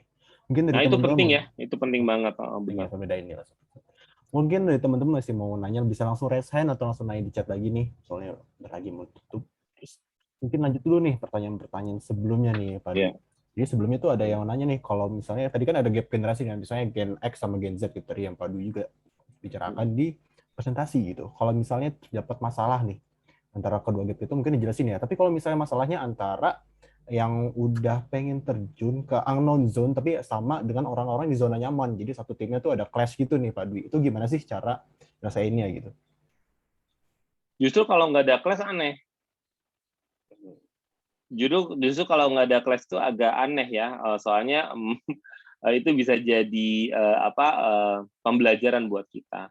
Justru kalau nggak ada clash, nggak ada lesson learn atau mungkin pendekatan-pendekatan yang perlu kita perbaiki sesuai dengan budaya organisasi kita. Jadi boleh ada clash, tetapi bisa disolusikan gitu ya. Yang paling penting itu mensolusikannya. Gimana cara solusinya? Makanya sesi-sesi retrospektif itu menjadi penting, yang kerap kali kita itu meniadakannya ya. Jadi kerap kali kita tuh meniadakannya karena ngerasa bahwa kita udah sama-sama gede kok. Jadi nggak usah lah diingetin. Nah, itu sebenarnya asumsi yang harus kita ini, karena kita harus validasi. Bener nih sama-sama gede, tapi kita nggak sama-sama dewasa gitu kan. Nah, itu menjadi penting. Penting banget sih retrospektif itu, apalagi sekarang di era digital yang sangat beda zamannya, karakter zamannya. Sehingga kita harus benar-benar mengkurasi ya, atau mengkalibrasi gitu, masih bener nggak nih cara berpikir kita sama konteks perkembangan zaman, masih bener nggak nih konteks kita. Nah, oleh karena itu organisasi pembelajar itu biasanya erat sama proses kalibrasi, bukan cuma tentang mencapai target, tetapi juga tentang bagaimana organisasi kita diberikan keleluasaan untuk belajar. Oke, benar banget. Jadi emang harus keluasan untuk belajar ya, learning organization gitu. Iya. Mungkin terakhir nih, pertanyaan terakhir, adakah yang mau nanya? Oke, dari Mbak Hizro, silakan nih. Mbak Hizro, silakan. Ya, Kang, tadi kan sempat dibahas yang pain apa ya? Gain. Iya, pain sama gain itu di buku yang mana? Halaman berapa ya, Kang? Saya belum bisa saya baca semua. Nah, itu ada di design thinking, itu biasa. Kalau itu ada di business model, tapi nggak spesifik saya tuliskan di buku, tetapi ada di buku yang pertama, yaitu di design thinking. Karena di design thinking itu ngomongin tentang value proposition, tentang nilai-nilai. Atau saya akan coba share sedikit ya tentang pain and gain. Karena kalau yang itu udah terlalu generik, saya akan coba cek dulu. Saya buka dulu ya. Iya, makasih, Kang. Nah, ini adalah tentang pain sama gain. Sebentar. Oke, mana sih?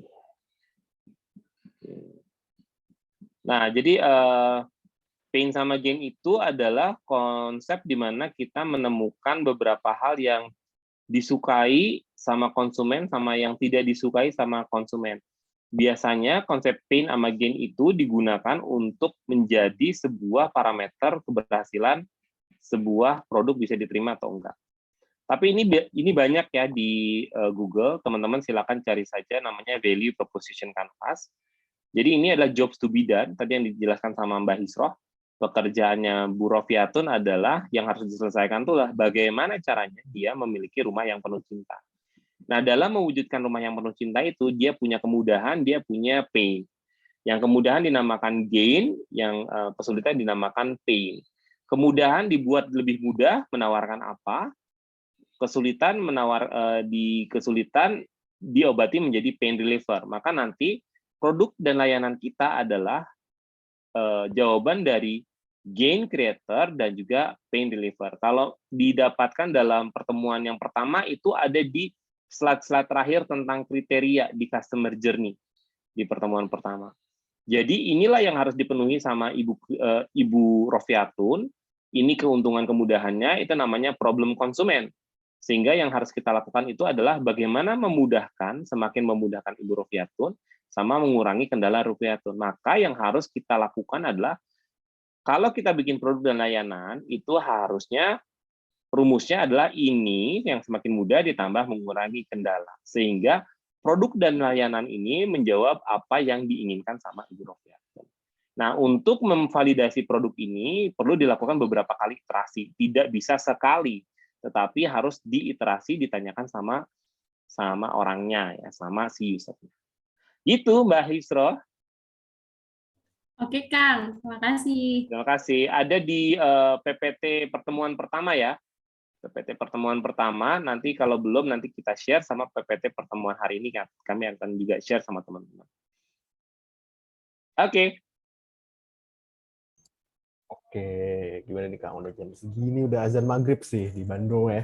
Ya, udah azan maghrib. Terima kasih banyak atas pertemuan hari ini, teman-teman. Senang banget bisa ketemuan. Nanti teman-teman feel free kalau mau telepon saya ya. Saya tuh bisa di WA, bisa di telepon. Tapi lebih banyak ngejawab telepon kebanding bales WA. Jadi silakan nanti teman-teman bisa telepon ke saya. So feel free untuk telepon untuk berdiskusi lebih lanjut kalau misalnya ada yang bisa kami bantu. Oke. Nah, kita tutup aja ya. Terima kasih banyak. Keren mau foto bareng nggak? Foto bareng dulu dong Pak Dwi, kan biar foto bareng. ini kerasa gitu kan. Ayo teman-teman boleh banget yang on cam dulu. Biar makasih Mas Nur Hadi sudah gabung hari ini, Mas Kang Riki, Kang Ahmad Sofyan, Kang Hernawan Cup yang selalu semangat ini ya, luar biasa. Kang Hernawan Iskandar nih luar biasa. Kang Dani Abdul, terima kasih banget. Mas Doni Smondo juga, Mbak Sarah Astari, thank you. Mas Habi, Nur Hadi juga thank you. Mas Heri yang jalan-jalan terus dari kemarin, udah nyampe mana nih sekarang? Thank you. Mas Iip, Nathan, thank you. Arkif juga, terima kasih. Mbak Yeti, Hardi, Mas Rafif, Mas Gifaris, Fasha, thank you. Stevi Adam dari Batam, hi, thank you. Ya, silakan kita ini dulu, Mbak Siti, Mbak Mita, thank you ya. Bentar ya. Oh, ini masih ada yang mau on cam. Kang Dwi, luar biasa seperti biasa, luar biasa keren. Luar biasa, thank you. Makasih Mas Divan Cakra, makasih banyak ya. Mas Hardi Saputra, Mas Firman, saya nanti kalau ke Maluku Utara pengen mampir juga. Mas Fahmi, Justinus Brian, halo, apa kabar? Lagi di mana nih? Kayaknya seru-seruan nih. Mas Rafid juga, Mas Dev, Farid, ini juga udah lama nggak ketemu. Halo Mas Farid, Mbak Siti, Mbak Sandri, Kang Riza, thank you, Mbak Healthy, Firja, Syawal, Mbak Sri, Mbak Fatima, Mas Oki, nanti kita ketemu lagi ya. Mbak Tebi Tuta Tamara, thank you. Oke, ready Yuk. teman-teman, mari kita